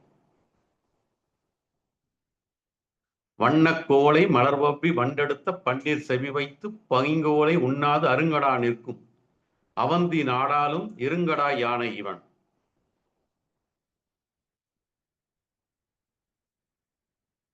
பாஞ்சால மன்னன் விடக்கதிர்வேர் காலை இவன் கண்டாய், மீனின் தொடக்கொழிய போய் நிமிர்ந்த தூண்டில் மடர் கமுகின் செந்தோடு பீரி தேன் செந்நெற் பசுந்தோட்டில் வந்தோடும் பாஞ்சாலர் மண். விடக்கதிர் அப்படின்னா விஷம். விஷத்தை நாம விஷயம் அப்படின்றத விடயம்னு சொல்ற மாதிரி விஷத்தை விடம்னு சொல்லியிருக்காரு. தொடக்கு ஒழிய, தொடக்குன்னா மீனினுடைய இறை. உணவுக்கு தொடக்குன்னு ஒரு அர்த்தம் இருக்கு. தொடக்குக்கு உணவுன்னு ஒரு அர்த்தம், இறைன்னு ஒரு அர்த்தம் இருக்கு. அதுக்கு 2-3 அர்த்தம் இருக்கு. அதுல ஒரு அர்த்தம் வந்து இறை. மீனின் தொடக்குனா மீனினுடைய இறை. போய் நிமிர்ந்த தூண்டில் மடற்கமுகின், கமுகின் மடல், தாழை மடல், வாழை மடல், கமுகின் மடல் என்று இதையெல்லாம் மடலாதான் நாம சொல்றது உண்டு. விடக்கதிர்வேர் காலை இவன் கண்டாய். விஷம் தடவப்பட்ட ஒளி வீசக்கூடிய வேலை கையிலே வைத்திருக்கக்கூடிய காலை இவன். இவன் யார் தெரியுமா? மீனின் தொடக்கொழிய, மீனினுடைய இரையானது அது சாப்பிட்டு விட, அது போய்விட, நிமிர்ந்த தூண்டில் சட்டுன்னு மேல தூண்டில் மேல எழுதான். சொரதாதான் ஒரு முறை சொன்னார்.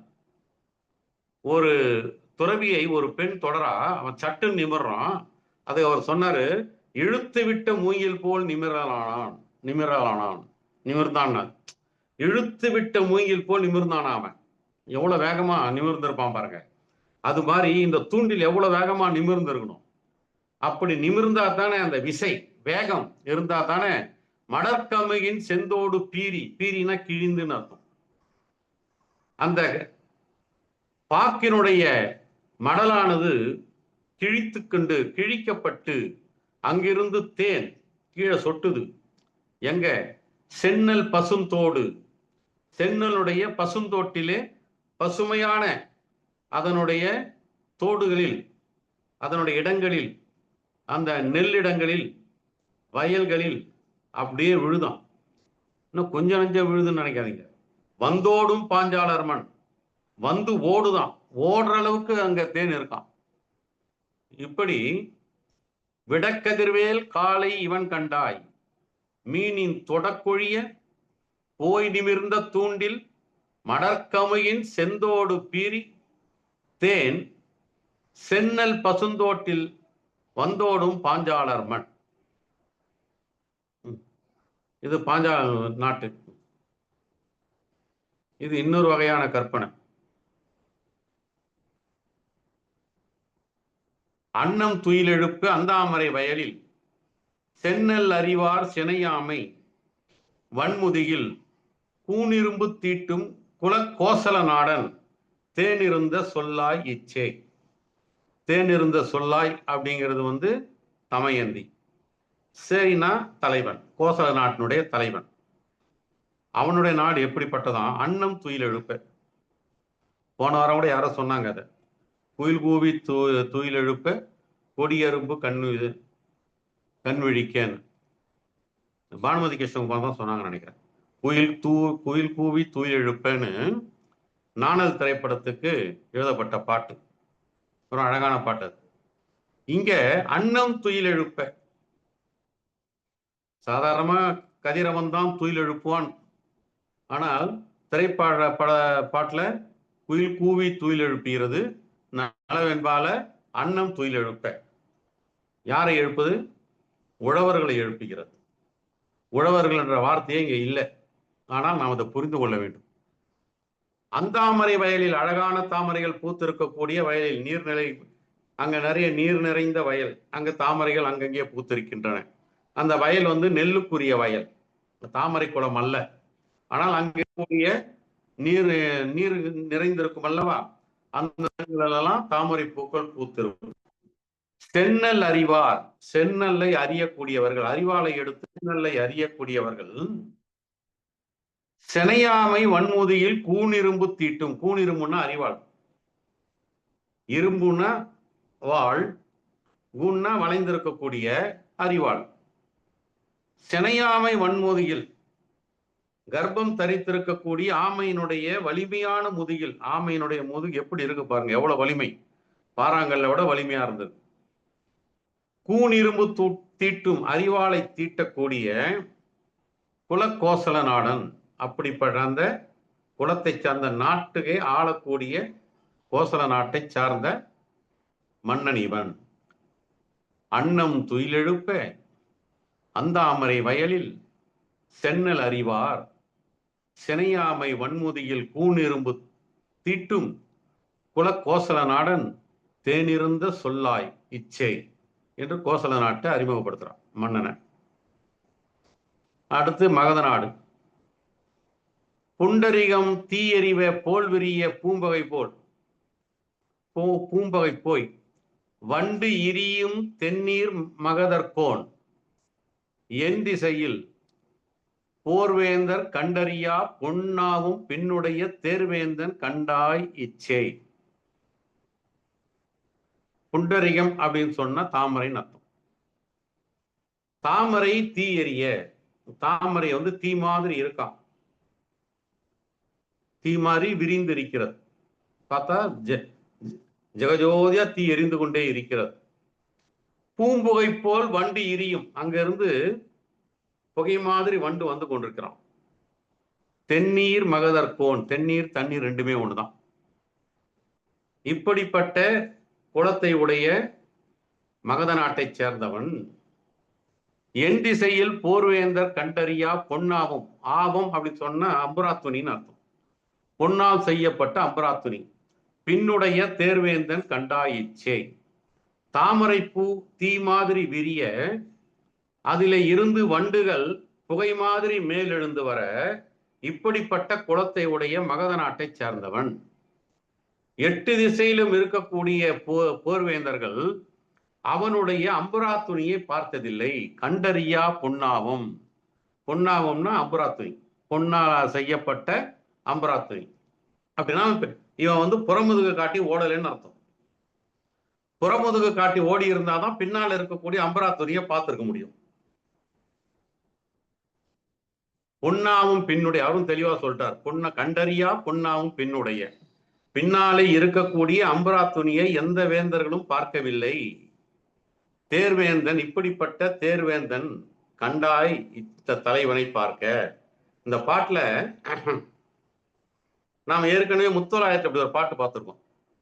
அள்ளல் பழனத்து அறக்காம்பல் வாய விழ வெள்ளம் தீப்பட்டது என வெறி புள்ளினம் தங் கைச்சரகால் பார்ப்பொடுக்கும் கவ்வை உடைத்தரோ நச்சிலைவேல் கோக்கோதை நாடுன்னு முத்தொள்ளாயிரத்துல பார்த்திருக்கோம். அல்லர் பழனத்து அறக்காம்பல் வாய விழ, அதான் இங்க புண்டரிகம் தீயறிவ போல் விரிய, இதுதான் தாமரை விரிகிறது, அங்க அறக்காம்பல் வாய விழ.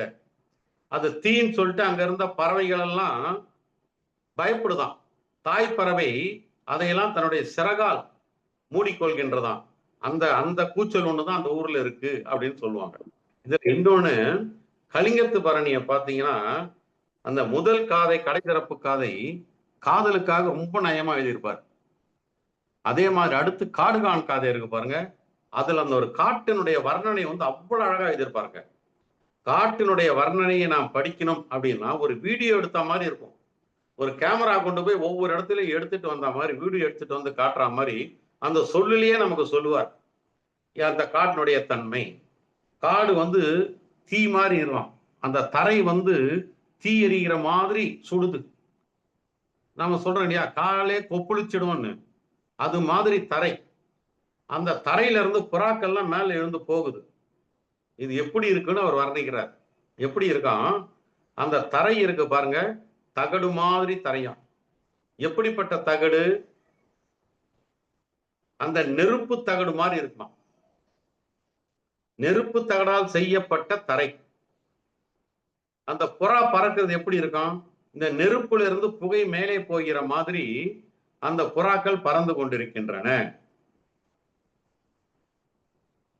செந்நெருப்பு தகடால் செய்த பார் செய்தது போல் செந்தரை பரப்பு,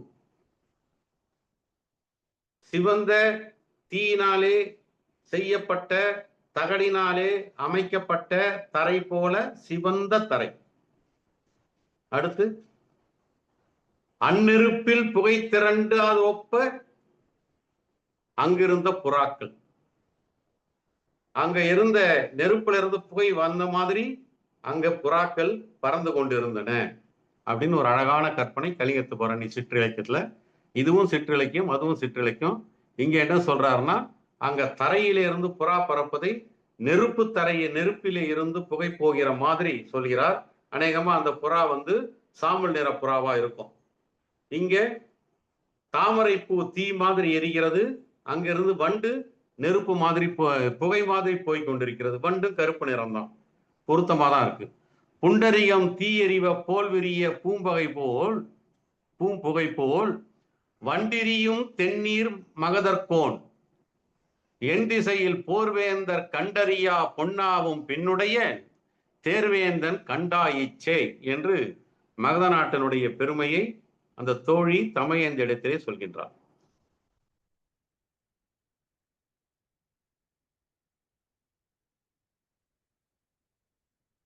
அங்க நாட்டினுடைய பெருமை. பூன் சங்கின் பிள்ளை கொடிப்பவள கோடி இடறி தேன் கழியில் வீழ திரைக்கரத்தால் வான்கடல் வந்து அந்தோ என எடுக்கும் அங்கநாடு ஆளுடையான் செந்தேன் மொழியா இச்சே. செந்தேன் மொழியா என்பது தமையந்தி, சே என்றது தலைவன், அங்க நாட்டினுடைய தலைவன். இச்சைனா அந்த நாட்டினுடைய தலைவன். பூன் சங்கின் பிள்ளை கொடிப்பவள கோடிடறி. கோடுன்னா நிறைய தரம் கோடு எடுப்பது, இந்த நிலா கோடுன்னு கூட சொல்லுவோம். கோடுன்னு சொன்னா நுனின்னு ஒரு அர்த்தம் இருக்கு. அந்த நுனிக்கு கோடு. அந்த கூன் விழுந்த சங்கினுடைய சின்ன சங்கு பிள்ளை, அதனுடைய பிள்ளையானது பவளக்கோடி இருக்கு இல்லையா, அதனுடைய நுனியில இடறி அப்படியே தடுக்கி விழுது. நடக்கும்போது யார் கால் பட்டாலும் நம்ம தடுக்கி விடுற மாதிரி அந்த சங்கு பிள்ளையானது, குழந்தையானது அந்த கொடிப்பவளம் என்கின்ற கால் தடுக்கி, நுனி தடுக்கி அப்படி எங்க விழுது? தேன் கழியில் வீழ. கழியில விழுது, ஆனா சாக்கடை கழி இல்லை, அது தேன் கழி. அதுல போய் விழுது. அதை பார்க்குது கடல். அடாடா, நம்மிடத்துல வளர்ந்த பிள்ளையாச்சே இது போய் தேன் கழியில விழுது அப்படின்னு சொல்லிட்டு திரைக்கரத்தால் வான்கடல் வந்து அந்தோ என எடுக்கும். ஐயோ அப்படின்னு சொல்லிக்கொண்டே நம்ம சொல்றோம் இல்லையா, குழந்தை கீழே விட்டு ஐயோ அப்படின்னு சொல்லி தூக்குற மாதிரி திரைக்கரத்தால், அலைக்கரத்தால் வான்கடல், உயர்ந்த கடல் வந்து அந்தோ என எடுக்கும். அப்படியே எடுக்குதான், அந்த கூன் சங்கினுடைய பிள்ளையை எடுக்கும். அப்படிப்பட்ட நாட்டை சேர்ந்த அங்க நாடு ஆளுடையான் செந்தேன் மொழியா இச்சே.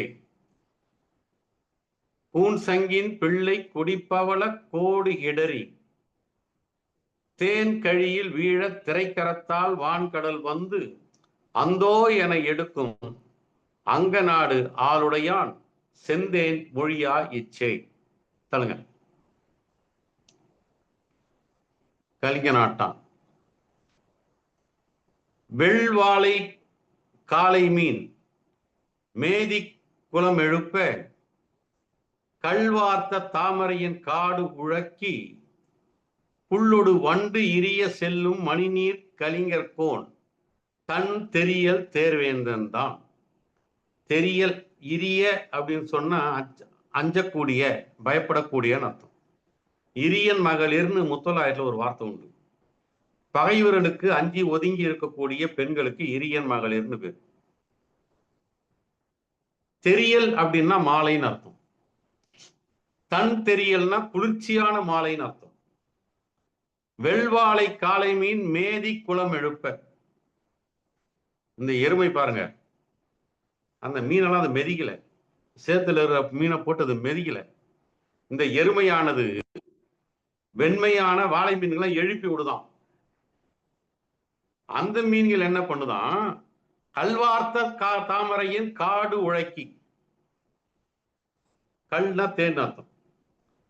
தேனை சொரிந்து கொண்டிருக்கூடிய தாமரை காடு. காடுனா அது காட்டுல இருக்குன்னு அர்த்தம் இல்ல, குளத்திலேயே காடு மாதிரி இருக்கிறது.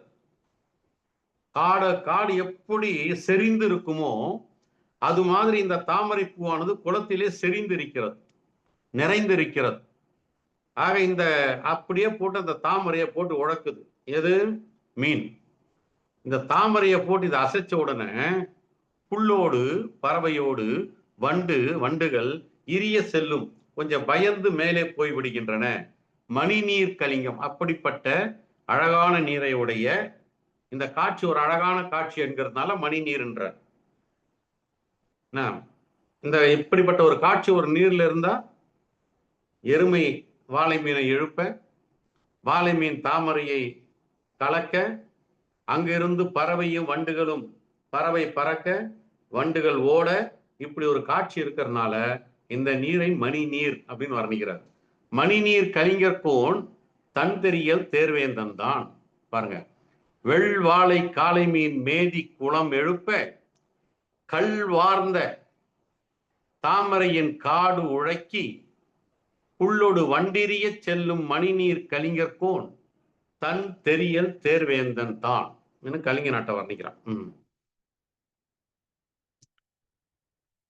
கேகயன் நாடு அங்கை வரிவளையாய் ஆழி திரை கொணர்ந்த செங்கன் மகரத்தை தீண்டி போய் கங்கை இடை சேல் குளிக்கும் கேகையர்கோன் தெவ்வாடர் கைவரை மேல் வேல் குளிக்க நின்றான் இவ்வேந்து. அங்கைன்னா அழகான கை, அம்முன்னு வந்தாலே அழகுன்னு தான் அர்த்தம். வரி வளைனா பெரிய கையில போட்டிருக்கிற வரி வரியான வளையல்கள். ஆழினா கடல், திரைனா அலை, மகரம் அப்படின்னா முதலைன்னு அர்த்தம். செங்கன் மகரம்னா சிவந்த கண்களை உடைய முதலை. கங்கையில இருக்கு, அந்த முதலை கங்கையில் இருக்கிறது. கேகையர்கோன்னா கேகைய நாட்டை சேர்ந்தவள், அநேகமா அந்த கைகையினுடைய நாடா இருக்கும். தெவ்வாடல்னா, ஆடல்னா வலிமை மிக்க, தீரமிக்க, வலிமை மிக்க. தெவ்வாடல் தீரமும் வலிமையும் மிக்க. கைவரைனா யானைன்னு அர்த்தம். ஒரு கை தான் இருக்கிறது.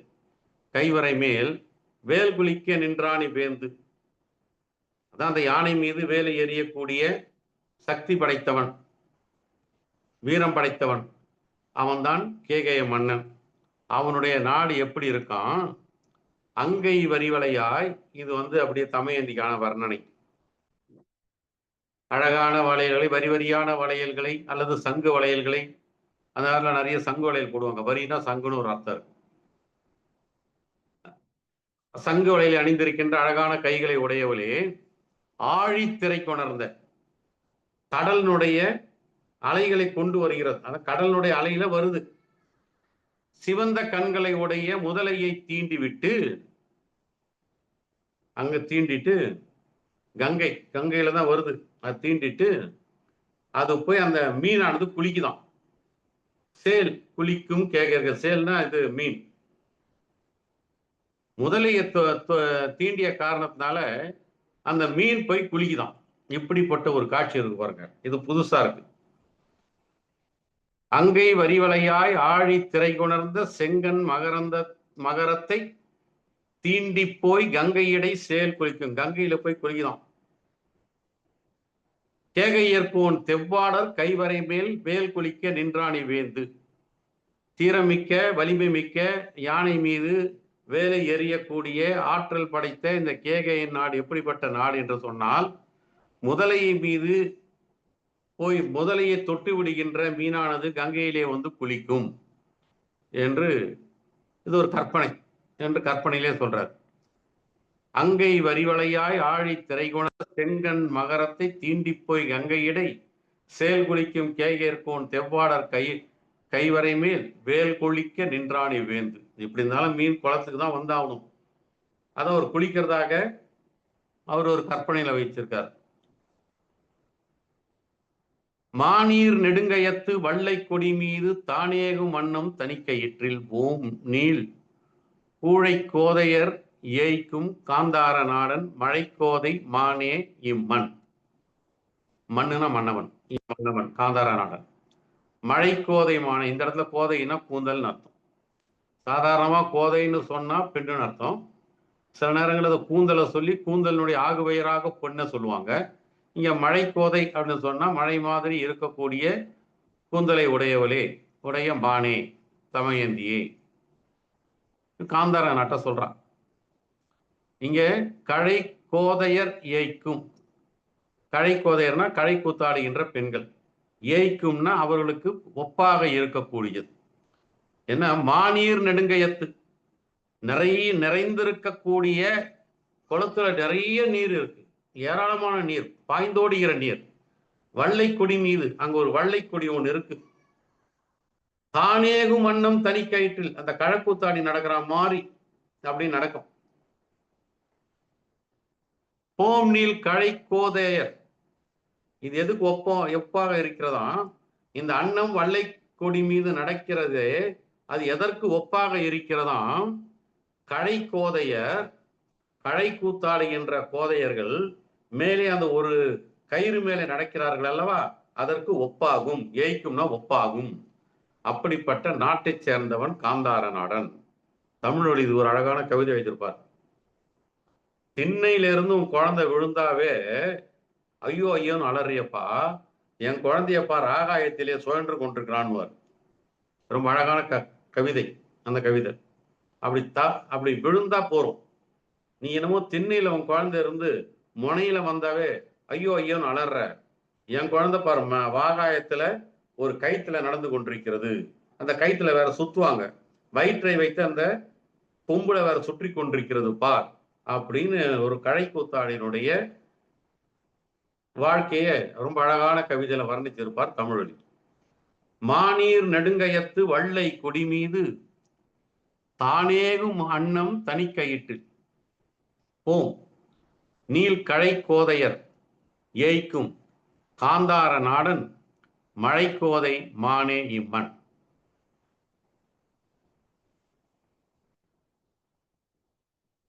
இது சிந்து நாட்டவன். அங்கை நெடுவேற்கண் ஆயிழையாய் வாபியின், இது தமயந்தி பத்தி வர்ணனை.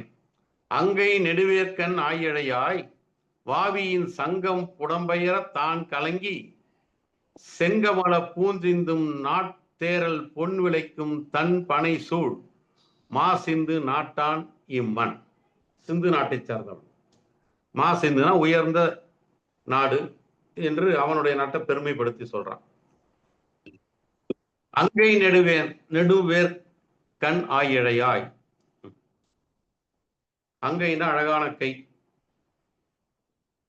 நெடுவேல் நீண்ட வேலையுடைய கண், ஆயிழை என்று சொன்ன பெண். அன்புள்ள அத்தான் வணக்கம், ஆயிழை சொன்னால் வணக்கம்னு கண்ணதாசன் இந்த பாட்டை ஒரு படத்துக்கு பயன்படுத்தியிருப்பார். அந்த வார்த்தையை, அன்புள்ள அத்தான் வணக்கம், ஆயிழை சொன்னால் வணக்கம்னு ஒரு வார்த்தை.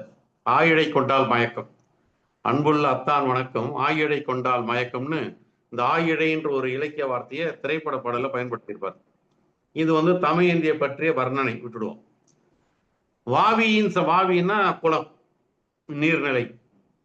சங்கம் புடை பெயர, புடைனா பக்கம், இந்த சங்குகள் இருக்கு இல்லையா, அது அப்படியே பக்கம் பக்கமா போதும். தான் கலங்கி, அதனால கலங்குது, அந்த குளமே கலங்குது. செங்கமல பூஞ்சிந்தும் நாள் தேரல். நாட்டேரல் அப்படின்னா நாள் தேரல்னு அர்த்தம். இப்ப நாம் பார்க்க நாட்படன்றது நாட்பட விளங்கும்னு கண்ணதாசன் ஒரு பாட்டு. நாட்பட தெரியும்னு ஒரு பாட்டு எழுதியிருப்பார். இதுக்கு பார்த்தால் பஸ்திரத்துக்கு உள்ளம் என்பது ஆமையில நாட்பட அது மாதிரி, அது நாள்பட அது மாதிரி நாள் தேரல், அன்றைய தேர். செங்கமல பூ சிந்தும் நாள் தேரல் பொன் விளைக்கும் தன் புனை சூழ். அங்க சங்குகள் எல்லாம் பக்கம் பக்கமாக பெயர்ந்து போய் கொண்டிருக்க அந்த குளமானது கலங்கி போகுது. அங்க இருக்கின்ற தாமரை பூக்கள் அன்றைய புது தேனை சிந்துது. அப்படி சிந்துகிற காரணத்தினால் பொன் விளைகிறது. பொன்னுனா பொன்னிறத்தை உடைய நெல் விளைகிறது. எங்க தன் பனை சூழ், குளிர்ந்த வயல், பனைனா வயல். இப்படிப்பட்ட நெற்கள் நிறைய விளையக்கூடிய, தாமரையினுடைய தேன் சிந்தி அதிலே இருந்து நெல் விளையக்கூடிய வயல்களை உடைய சிந்து நாட்டை சார்ந்தவன். ஒரு நாட்டார சொல்லும் பொழுது கருமஞ்சாறு பெய்து நெல் விளையுதுன்னு சொன்னான். இங்க சொல்ற பொழுது தாமரை பூல இருந்து தேன் கொட்டுகிறது, அதிலே நெல் விளைகிறதுன்றாங்க. ஒரு இடத்துல சொல்ற பொழுது இந்த சங்கானது கலக்கிற காரணத்தினால பூவுல இருக்கக்கூடிய வண்டுகள் பறந்து போய்விட்டன, பறவைகள் பறந்து போயிட்டன. இந்த இடத்துல இந்த சங்குகள் கலக்குகின்ற காரணத்தினால் அந்த தாமரை பூவில இருந்து தேன் சிந்தி நெல் விளையுதுன்னு சொல்றாரு. இப்படி ஒவ்வொரு நாட்டுக்கு தனித்த அந்த இந்த ஒரு காட்சியை வைத்துக்கொண்டே பாருங்க, தாமரைப்பூ, சங்கு, கரும்பு, தேன், இதை வைத்துக்கொண்டு எவ்வளவு விதமான கற்பனைகளை மாத்தி மாத்தி சொல்றாரு பாருங்க. அங்கை நெடுவேற்கண் ஆயிழையாய் வாவியின் சங்கம் புடைப்பெயர தான் கலங்கி செங்கமல பூ சிந்தும் நாள் தேரல் பொன் விளைக்கும் தன்பனை சூழ் மா சிந்து நாட்டான் இம்மண். எல்லாம் முடிச்சுட்டா. எல்லா மன்னர்களை பத்தியும் சொல்லி முடிச்சாச்சு. அங்க வந்து அமர்ந்த அத்தனை மன்னர்களையும் சொல்லி முடிச்சாச்சு. காவலரை தன் செடி காட்ட கண்டீர் இருவர், தேவர் நலனுருவா சென்றிருந்தார், பூவரைந்த மாசிலா பூங்குழலால் மற்றவரை காணா நின்று ஊசலாடு உற்றால் உளம். சேடினா தொழின் அர்த்தம். காவலரை தன் சேடி,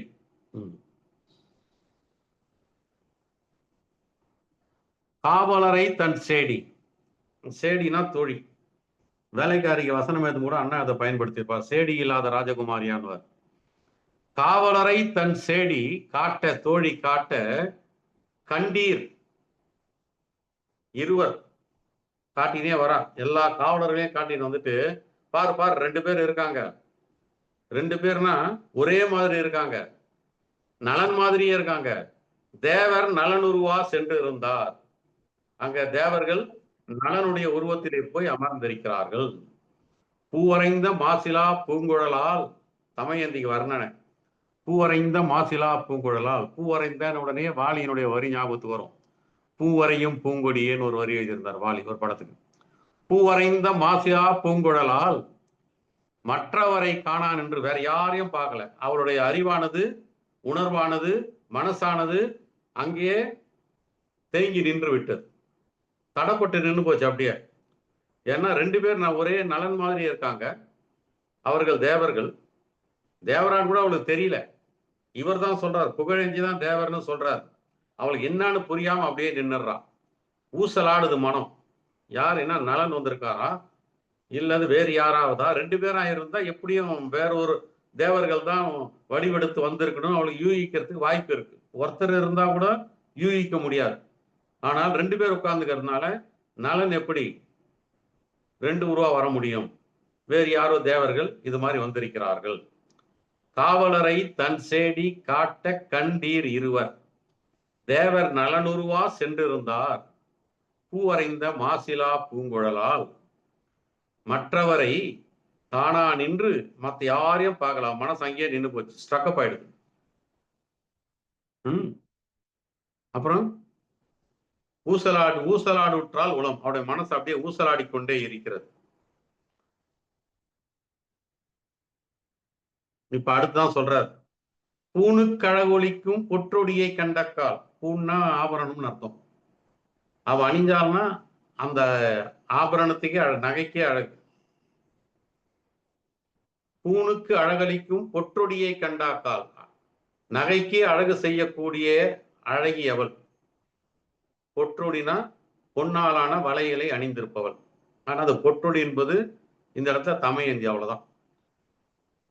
நகைகளுக்கே பொன்னகைக்கே அழகை ஊட்டக்கூடிய பொற்றொடி கண்டக்கால், நானுக்கு நெஞ்சுடைய நல்வேந்தர். நெஞ்சுடைய, நெஞ்சம் உள்ளன்னு அர்த்தம் கிடையாதுங்க. நெஞ்சு உடைய, அவருடைய நெஞ்சிலே இருக்கக்கூடிய நாணம் உடைந்து போச்சான். அவளை பார்த்த உடனே அவங்கிட்ட இருந்த கொஞ்ச நெஞ்ச நாணம் கூட உடைந்து போய்விட்டது, போயிடுச்சு மொத்தம். நம்ம ஏற்கனவே பார்த்திருக்கோம். தமயந்தி நினைச்ச உடனே நாணம் போய்விட்டது, மானம் போய்விட்டது, நலனுக்கென்று ஒரு பாட்டுல பார்த்திருக்கோம் நம்ம. அது மாதிரி இங்க நாணமானது அங்க இருந்த அத்தனை வேந்தர்களுக்கும், நல்வேந்தர்கள், நல்ல வேந்தர்கள் தான். ஆனா கூட அவர்களுக்கு இவளை பார்த்த உடனேயே மனசுல இருந்த அந்த ஒரு நாணமானது போய்விட்டது, உடைந்து போய்விட்டது, அவா அதிகமாகிவிட்டது, நானும் போய்விட்டது, ஆசை வந்து விட்டது. நீ நிலத்து மற்றேவர் வாராதார். ஏவர்னா யாவர்னு அர்த்தம். ஏவன் யாவன் அர்த்தம். மற்ற ஏவர் என்ன, நீ நிலத்து, நீ இந்த உலகத்துல வராதவங்க யாரு இருக்கிறாங்க? யார் வராம இருக்காங்க? எல்லாம் வந்திருக்கான். அதான் எல்லாரும் வந்திருக்கிறார்கள் என்றத நெகட்டிவா சொல்றது, எதிர்மறையில சொல்றது நீநிலத்து மற்றேவர் வாராதார். எல்லாம் வந்திருக்காங்க. இந்த உலகத்தில இருந்து வராதவங்க யார் இருக்காங்க? எல்லாம் வந்திருக்காங்க. வானவரும் வந்திருந்தார், அவங்க கூட வந்திருக்காங்க. இந்த உலகத்தில இருந்து எல்லாரும் வந்தது மட்டுமல்ல, வானவரும் வந்திருந்தார். எப்படி வந்தாங்க?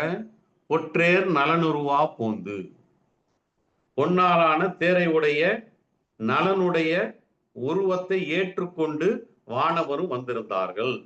அதான் சொல்றான், பூணுக்கு அழகளிக்கும் பொற்றொடியை கண்டாக்கால் நானுக்கு நெஞ்சுடைய நல்வேந்தர் நீ நிலத்து மற்றேவர் வாராதார், வானவரும் வந்திருந்தார், ஒற்றேர் நலனுருவா போந்து.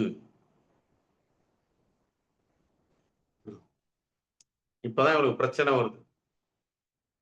ஒரு சொல்றா, நான் மிகுந்த கற்புடையவளாக ஒழுக்கமுடையவளாக இருந்தால், ஒழுக்கமிக்க பரம்பரையிலே பிறந்தவளாக இருந்தால் அப்படின்னு ஒரு சபதத்தை எடுக்கிறான். மின்னும் தார், மின்னக்கூடிய மாலை அணிந்த வீமன் தன் மெய்மரபில் செம்மை சேர் கண்ணியான் ஆகில், வீமன் எண்ணக்கூடிய விதர்ப்ப நாட்டு மன்னனாகிய வீமனுடைய உயர்ந்த மரபிலே பிறந்த நாற்குணமும் நாற்படையா 5 நல்லமைச்சும் அமைச்சராக, ஐம்புலம் நல்லமைச்சா, செம்மை மிக்கவளாக கன்னி பெண்ணாகிய நான் இருந்தால் சொல்றான், கடிமாலை அன்னம்தான் சொன்னவனை சூட்ட அருள் என்றால், என் கையிலே இருக்கிற மாலை இருக்கிறதல்லவா, இந்த மாலையை அன்னம் எனக்கு சொல்லியது பார் ஒருத்தனை, நலனை அவனுக்கு சூட்ட அருள் செய் என்று சூழ் விதியின் மன்னவனை தன்னகத்தே தன்மனத்தை கொண்டு. இங்க விதி நீங்க போட்டுறார். அடுத்து வரப்போற காதை விதிதான் உனக்கு, சனிதான் உனக்கு பிடிக்க போகுது. சூழ் விதியின் மன்னவனை தன்மனத்தை கொண்டு. சூழ் விதினா விதியின் காரணத்தினால் நலனை விரும்பியவள், விதி சூழ்ந்த காரணத்தினால் அன்னம் சொல்ல நலன் மீது ஆசை வைத்தவள். சொல்றா, நான் வீமனுடைய சிறந்த மரபிலே பிறந்தவளாக இருந்தால், செம்மையான குணத்தை உடையவளாக இருந்தால், அதனால்தான் அங்கேயே போட்டார், நாற்குணமும் நாற்படையா ஐம்புலனும் நல்லமைச்சா போட்டார்ல. இந்த மாதிரி செம்மை சேர் குணம் உடைய கன்னியாக நான் இருந்தால், என் கையிலே இருக்கக்கூடிய கடிமாலைனா மனமிக்க மாலைன்னு அர்த்தம். கடினா மனம்னு அர்த்தம். மனமிக்க மாலை அன்னம் சொன்னதே ஒருத்தனை, இவன்தான் உன் காதலன் என்று காட்டியதே, விதியின் காரணமாக அவனை நான் காதலனாக ஏற்றுக்கொண்டேனே, அந்த மன்னவனை நான் மனத்திலே வைத்திருக்கிறேனே, அந்த மன்னவனை எனக்கு நீ காட்டு, இந்த மாலையை நான் அவனுக்கு போடுகிறேன். மின்னும் தார் வீபட்தன் மெய்மரபிற் செம்மை சேர் கண்ணியான் ஆகிய கடிமாலை அன்னம்தான் சொன்னவனை சூட்ட அருள் என்றால், சூழ்விதியின் மன்னவனை தன் மனத்தை கொண்டு. அந்த மன்னவனை மனசுல நினைச்சுக்கிறான். நினைச்சு கொண்டாலாவது அந்த உட்கார்ந்து இருக்கிற உண்மையான நலன் யாராவது தெரியுமான்ற ஒரு எண்ணம் கூட இருக்கும். காதல எப்படிலாம் கூட யோசிப்பாங்க. முத்துலாயத்துல கூட ஒரு பாட்டு உண்டு. ஒருத்தி கண்ணை மூடிக்கொண்டு வட்டம் போடுவாளாம். அந்த வட்டம் ஒழுங்கா சேர்ந்துச்சுன்னா காதலனை நாம் சேர்ந்து விடலாம்னு அவன் நினைக்கிறான். அது அவன் மனசுல தோன்றக்கூடிய எண்ணம். அதனால என்ன பண்ணுவோம், வட்டம் போட்டுக்கினே வருவா. ஐயோ இந்த வட்டம் சரியா சேராப்போனா காதலனை சேர மாட்டான்னு சொல்லிட்டு கண்ணை திறந்துருவாளாம். இப்படி காதலிலே தனக்குத்தானே ஜோசியம் சொல்லிக்கொண்டு, தனக்குத்தானே ஜாதகம் சொல்லிக்கொண்டு, தனக்குத்தானே சபதம் செய்து கொள்கிற தன்மைகள்லாம் இருக்கு இல்லையா, அதுல ஒரு தன்மை. இதை நம்ம அடுத்த வாரம் தான் தீபன், இது அடுத்த வாரம் வச்சுக்கோ. அதான் இப்ப எப்படி எடுத்திருக்கோம்னா, இவள் நாளைக்கு நலனை கண்டுபிடிச்சுதான் ஆகணும். கதையின்படி கண்டுபிடிச்சுதான் ஆகணும். அது எப்படி கண்டுபிடிக்கிறாங்கிறது அடுத்த பாட்டு. அது எல்லாருக்கும் தெரியும் உங்களுக்கு. இருந்தாலும் அந்த பாட்டு எவ்வளவு அழகுன்றதை பார்ப்போம். சோழ நாட்டினுடைய சிறப்பு, அந்த பாக்கு மரத்தை தொடக்கூடிய அளவுக்கு நீர் பாய, காவிரியினுடைய நீர் அலை வீசி பாயக்கூடியது. அவ்வளவு தூரம் அலை வீசக்கூடிய காவிரி உடைய சோழ நாடன். சொல்லுங்க. பாண்டிய நாட்டினுடைய பெருமை என்பது அந்த மலையை ஆயுதத்தால் அடித்து, மேருமலையை ஆயுதத்தால் அடித்து சுழல விட்டவன் பாண்டிய மன்னன். சேர நாட்டினுடைய சிறப்பு என்பது அவனுடைய தனி கொடியிலே வில்லை பொறித்து வைத்திருக்கின்றான். அவனுடைய நாடு எப்படிப்பட்ட நாடு என்று சொன்னால், ஒரு உடம்பின் மீது, பெண்ணினுடைய உடம்பின் மீது வெண் துயில் போர்த்து இருக்கிற மாதிரி மலையின் மீது குன்று அருவி போர்த்து இருக்கக்கூடிய நாடு அந்த சேர நாடு. யதுகுல மன்னன் அவன் ராவணனை மீட்பதற்காக வந்த அசுரர்களை எல்லாம் கொன்றுவிட்டு அந்த அம்பையெல்லாம் அந்த நீரிலே அலம்பிக் கொண்டிருந்தான். அவன் அந்த அளவுக்கு வீரன், இசையிலே சிறந்தவன், நாரதருக்கும் இன்னொருவருக்கும் நடைபெற்ற போட்டிக்கு, இசை போட்டிக்கு நடுவராக இருந்தவன். இப்படிப்பட்ட வம்சம் யதுகுல வம்சம். இந்த கண்ணன் தூது போயிருக்கிறான் பாண்டவர்களுக்காக, பாரத போரை பார்த்திருக்கிறான் கண்ணன். இவர்களுடைய வாரிசாக வந்தவன் இந்த தலைவன். குருநாடன் எப்படி என்று சொன்னால், இந்த செங்கழு நீரினுடைய முட்டானது குளத்திலே இருந்து மேலே வர அதனுடைய தலையை பார்த்து பாம்பானது பாம்பினுடைய தலை என்று எண்ணி அங்கு இருக்கக்கூடிய நாரை பிள்ளை பயப்பட தாய் நாரை தாளாட்டுகின்ற நாடு அந்த குருநாடர் நாடு. மந்தரத்தார் நாடு எப்படிப்பட்டது என்று சொன்னால், அங்க இருக்கக்கூடிய செம்மலர், சிவந்த மலர்கள் இருக்கிறதல்லவா, அங்க சங்குகள் முத்துக்களை ஈண்டுகிற பொழுது அது கீழே விழுந்து விடாமல் அது இலையிலே தாங்கக்கூடிய நாடு, இந்த தாமரைப்பு இலையிலே தாங்கக்கூடிய நாடு இந்த மத்தரத்தார் நாடு. மச்சத்தார் நாடு எப்படி என்று சொன்னால், அங்கே கரும்பு பாய்கிறது, கரும்பு சாறு பாய்கிறது. ஆலையிலே இருந்து வரக்கூடிய, அப்ப அதே கரும்பாலை இருந்திருக்குன்னு நமக்கு தெரியுது. ஆலையிலிருந்து வரக்கூடிய கரும்பு சாறு பாய்கிறது. அது நெல்லிலே பாய்ந்து அது நன்றாக விளைந்திருக்கிறது. அந்த பச்சை தாளை அந்த எருமையானது மெல்லுகின்ற பொழுது அதிலே இருந்து பால் ஒழுகுகிறது. அப்படிப்பட்ட மச்சத்தார் கோமான் இந்த மன்னன். எருது கருநிற கோவலையை வாயிலே கவ்வ அந்த கோவலைக்குள்ளே இருக்கக்கூடிய வண்டானது ரீங்காரமிட அந்த இசையிலே மயங்கி அதை கோவலையை உண்ணாமல் இருக்கக்கூடிய எருமைக்கடா இருக்கக்கூடிய நாடு அவந்தி நாடு. அந்த நாட்டில் இவன் ஒரு மதம் பிடித்த யானையை வீரமிக்கவனாக இருக்கின்றான். பாஞ்சால நாடு எப்படி தெரியுமா? மீனினுடைய இறையெல்லாம் போய்விட சட்டென நிமிர்ந்த அந்த தூண்டிலானது பாக்கு மரத்தினுடைய மடலை கிழித்து அங்கிருந்து தேனை ஒழுகவிட அந்த ஒழுகுகின்ற தேன் சென்னல் பரப்பிலே பாய்ந்து ஓடுகின்ற நாடு. ஏதோ துளி துளியாக விழுந்திருக்கிற நாடல்ல, அந்த செந்தேன் வந்தோடுகின்ற நாடு அந்த பாஞ்சால நாடு. கோசலை மன்னன் எப்படிப்பட்டது? அன்னம் துயில் எழுப்புகிறது. உழவர்கள் எழுகிறார்கள், வயலிலே போய் நெல்லை அறுக்கிறார்கள். அந்த நெல் அறுக்கின்ற அந்த அரிவாளை கூர்த்திட்டுகிறார்கள். அது எங்கே கூர்த்திட்டுகிறார்கள்? பாறைக்கல்லிலே கூர்த்திட்டுகிறார்களா என்றால் இல்லை. சினையாமை கருத்தரித்திருக்கின்ற ஆமையினுடைய வலிமையான முதுகிலே அவர்கள் கூர்த்தீட்டிக் கொண்டிருக்கிறார்கள். அப்படிப்பட்ட நாடு இந்த கோசல மன்னனுடைய நாடு. மகத நாடு.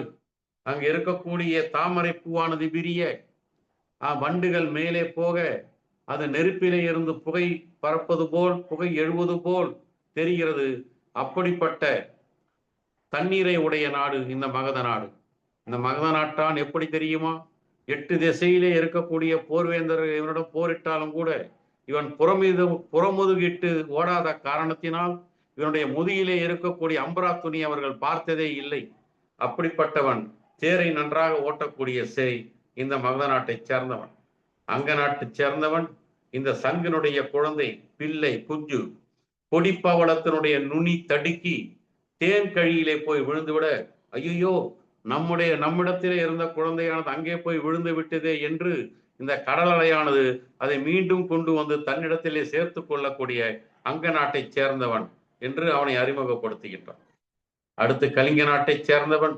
இந்த வாழை மீனை எருதுகள் மேதி, எருதுகள் வாழை மீனை எழுப்ப, இந்த வாழை மீன்கள் தாமரையை கலக்க, அதனாலேயே அந்த அந்த தாமரையிலே இருந்த பறவைகளும் வண்டுகளும் மேலே பறந்து போய்விடக்கூடிய காட்சியை உடைய நீருக்கு சொந்தக்காரன் இந்த கலிங்க நாட்டைச் சேர்ந்தவன். கேகய நாட்டைச் சேர்ந்தவன் முதலையின் மீது தொட்டுவிட்ட காரணத்தினால் கங்கையிலே வந்து மீன்கள் குளிக்கக்கூடிய கேகய நாட்டைச் சேர்ந்தவன். இவன் தீரமிக்க, வலிமை மிக்க, யானையின் மீது வேல் எறிவதிலே சிறந்தவன் என்று கேகய நாட்டினுடைய சிறப்பை சொல்கின்றான். காந்தார நாட்டைச் சேர்ந்தவன் அந்த பெரிய குளத்திலே அல்லது ஆற்றிலே நதியிலே வல்லைக்கொடி இருக்கும். வல்லைக்கொடி மீது அன்னம் நடந்து போகும். அது எப்படி இருக்கிறது என்று சொன்னால், களை கூத்தாடுகின்ற ஒரு பெண் ஒரு மெல்லிய கயிற்றின் மீது நடந்து போகிற மாதிரி இருக்கிறது. அப்படிப்பட்ட நாட்டைச் சேர்ந்த காந்தார நாட்டினன். சிந்து நாட்டவன் அங்கே வாவியில் குளத்தில் சங்குகள் பக்கம் பக்கமாக போய்கின்ற, புடைப்பயிரென பக்கம் பக்கமாக போய் கலக்குகின்ற காரணத்தினால் அங்கிருந்த தாமரை பூக்கள் சிந்துகின்ற தேன் வயலிலே விழ, அந்த வயலிலே இருந்து பொன்னிறத்து நெல் விளைந்து கொண்டிருக்கின்றன. அப்படிப்பட்ட நாட்டைச் சேர்ந்தவன். நலனுருவிலே தேவர்கள் வந்து அமர்ந்திருக்கிறார்கள். இவ்வளவு பேரையும் காட்டிக்கொண்டு வந்த தோழி 2 பேரை காட்டுகிறாள். தேவர்கள் நலனுருவிலே வந்து அமர்ந்திருக்கிறார்கள் 2 பேர். அவர்களை பார்த்து மற்ற யாரையுமே பார்க்காமல் திகைத்து போய் நிற்கிறாள். அவருடைய உள்ள மூசலாடி கொண்டிருக்கிறது. தமயந்தியினுடைய சுயவரத்துக்கு யார்தான் வராமல் இருப்பார்கள்? எல்லோரும் வந்து விட்டார்கள். மண்ணுலகத்தை சார்ந்த அத்தனை பேரும் வந்து விட்டார்கள். அவர்கள் மட்டுமல்லாமல் வானவரும் வந்து விட்டார்கள். வந்த வானவர்கள் நலனுடைய உருவத்திலே வந்து விட்டார்கள். அப்பொழுதுதான் அவள் தடுமாறுகின்றாள். யார் நலன் என்று அவளுக்கு தெரியவில்லை. அப்பொழுது மனசுக்குள்ளேயே அவள் சொல்லிக் கொள்கிறாள், நான் ஒரு பீமனுடைய ஒழுக்கமிக்க சத்தியமிக்க மரபிலே பிறந்தவள் என்று சொன்னாள், செம்மையானவள் என்று சொன்னாள். என்னுடைய கையிலே இருக்கக்கூடிய மாலையானது அன்னம் எனக்கு அறிமுகப்படுத்திய நலனுடைய கழுத்திலே விழ வேண்டும் என்று அவள் மனதுக்குள்ளேயே தீர்மானம் செய்து கொண்டாள் என்பதோடு இந்த வாரம் நலவெண்பாவை நாம் நிறைவு செய்கிறோம். வணக்கம். என்னாச்சு பாய்? ஐயோ, 8:30 போச்சா?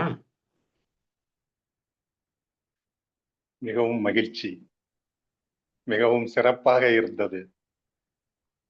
ஏசி என்னும் குளிர் சாதனம் வேண்டாம், மின் விசிறி வேண்டாம், பஞ்சு மெத்தை வேண்டாம், நட்ட நடு ரோட்டிலோ கட்டான் தரையிலோ கால் நீட்டி படுத்துக்கொண்டு கவி அரசரின் நதியில் விளையாடி கொடியில் தலை சீவி நடந்த இளந்தென்றலே என்ற பாட்டை பாடி பாருங்கள், உங்களை அப்படியே தாலாட்டி சீராட்டும். அதுபோலவே நண்பர் ஸ்ரீமான் ராஜேந்திர பாபு அவர்களின் இந்த நலவெண்பா இலக்கிய விளக்க உரை தாலாட்டியது, சீராட்டியது. தாலாட்டிலே 2 வகை உண்டு. அன்னை தாலாட்டு பாடி நம்மை தூங்க வைப்பாள். நம் அம்மணி தாலாட்டு பாடினால் நம்மை ஏங்க வைப்பாள். இனிமையும் தமிழ் செழுமையும் இயல்பாய் மிகுந்திருந்தது. இது எனக்கு என்ன ஆச்சரியமாக இருக்கிறது என்றால், பாரதியாரிடம் கேட்பார்கள், ஐயா நீ என்ன பண்றன்னு கேட்டாங்க பாரதியார்கிட்ட. அவர் சொன்னாரு, நமக்கு தொழில் எழுத்து, நாட்டு குலைத்தல், இமைப்பொழுதும் சோறாது இருத்தல் பாரு. இந்த 3 அப்படியே எனக்கு கொடு பிள்ளையாரேன்னு வேண்டுவாரு. அத மாதிரி இந்த 3மே திரு ராஜேந்திர பாபு அவர்களிடம் நான் பிரமிக்கத்தக்க வகையிலே நான் பார்த்திருக்கின்றேன். இந்த நிகழ்ச்சியின் இடையிலே வருகை தந்த பெருமதிப்பிற்குரிய திருமதி பானுமதி ராமகிருஷ்ணன் அவர்களுக்கும், திரு ஹரி கோபாலகிருஷ்ணன் ஐயா அவர்களுக்கும், லண்டனில் இருந்து இணைந்த திருமதி சிவரஞ்சனி அவர்களுக்கும் வணக்கமும் வாழ்த்துக்களையும் தெரிவித்துக் கொள்கிறேன். மிகவும் அற்புதமாக இருந்தது இந்த உரை. ஐயா அவர்களுக்கு மிக்க நன்றி. இனி அடுத்த கட்டமாக நன்றி உரைக்கு செல்கிறேன். தமிழ் வாழ்த்து பாடிய திருமதி ரமணி பாலசாமி அம்மா, வெள்ளி இலக்கிய மேடை வாழ்த்துப்பா இயற்றிய திரு கூமாப்பா கபிலன் ஐயா, பாடிய ரவிசங்கர் ஐயா, குரல் விளக்கம் உரைத்த திரு பொன் வேலுமயில் ஐயா, தொழில்நுட்பம் சிறக்க அரும்பணியாற்றிய திறன்மிகு இரட்டையர் திரு நெல்லை தீபன் ஐயா, திரு ஆர்சி குமரன் ஐயா, உங்கள் அனைவருக்கும் வெள்ளி இலக்கிய மேடையின் சார்பில் மகிழ்வும் அன்பும் நன்றியும். நலவெண்பா உரை நிகழ்த்தி பெருமை சேர்த்த திரு KG ராஜேந்திர பாபு ஐயா, மகிழ்வும் அன்பும் நன்றியும் வெள்ளி இலக்கிய மேடை தங்களுக்கு தெரிவித்துக் கொள்கிறது. சிறப்பினும் சிறப்பு என்பது அறிஞர் பெருமக்கள் கூடிய இந்த அவையே. இந்த அவையை அலங்கரித்த மற்றும் பின்னர் காணொளியை காணும் அனைத்து அறிஞர் நண்பர்கள் அனைவருக்கும் வெள்ளி இலக்கிய மேடையின் சார்பில் மகிழ்வும் அன்பும் நன்றியும். இந்த அவையை அலங்கரித்த பெருமதிப்பிற்குரிய கனக சபாபதி ஐயா அவர்கள், பானுமதி கிருஷ்ணகுமார் அம்மா அவர்கள், பொன் வேலுமயில் ஐயா அவர்கள், உலகம்மாள் அம்மா அவர்கள், அமுதபாண்டியன் அவர்கள், ஏவிஎம் என்ற இணைப்பில் இருப்பவர் திருமிகு பாப்பையா அவர்கள், தர்மலிங்கம் அவர்கள், ஞான வடிவேல் அவர்கள், கிருஷ்ணமூர்த்தி ரங்கசாமி அவர்கள், திரு நாகூர் மைதீன் அவர்கள், பாவரசு முகவை திருநாதன் அவர்கள், பொதிகை மு செல்வராஜன் அவர்கள், ஆர்சி குமரன் அவர்கள், சரஸ்வதி கே அவர்கள், தங்கப்பாண்டியன் அவர்கள், திருமதி சாமி மல்லிகா அம்மா அவர்கள், லிங்கராசா அவர்கள், ஹரி கோபாலகிருஷ்ணன் ஐயா அவர்கள் மற்றும் திரு KGR ஐயா அவர்கள் அனைவருக்கும் நன்றியும் மகிழ்ச்சியும் அன்பையும் தெரிவித்துக் கொள்கிறேன். இறுதியாக ஒரே ஒரு நிகழ்வை மட்டும் சொல்லி இந்த அவையை நிறைவு செய்யலாம் என்று நினைக்கிறேன். இந்த நெறியாள்கை நடத்திடும் அரிய வாய்ப்பை எனக்கு நல்கிய நண்பர் திரு KGR அவர்களுக்கும் திரு நெல்லை தீபன் அவர்களுக்கும் என் மனமார்ந்த நன்றியினை தெரிவித்துக் கொள்கிறேன். அதாவது கலைமாமணி முத்துக்கூத்தன் அவர்கள் ஒரு பொம்மலாட்ட கவிஞர். அவர் எழுதிய ஒரு பாடல் அதிகம் பேர் தெரிந்திருக்க மாட்டார்கள். பாடல் பிரபலமானது, ஆனால் அவரை தெரிந்திருக்க மாட்டார்கள். 1000 கைகள் மறைத்து நின்றாலும் ஆதவன் மறைவதில்லை, ஆணைகளிட்டே யார் தடுத்தாலும் அலைகடல் ஓய்வதில்லை, செந்தமிழே தடைமீறி போராட சதிராடி வா, செந்தமிழே நீ பகை வென்று முடிசூடவா என்பார். வாழ்க தமிழ், வெல்க அதன் புகழ். அன்புடன் சமூகி. ஜெய் ஹிந்த். நன்றி, வணக்கம்.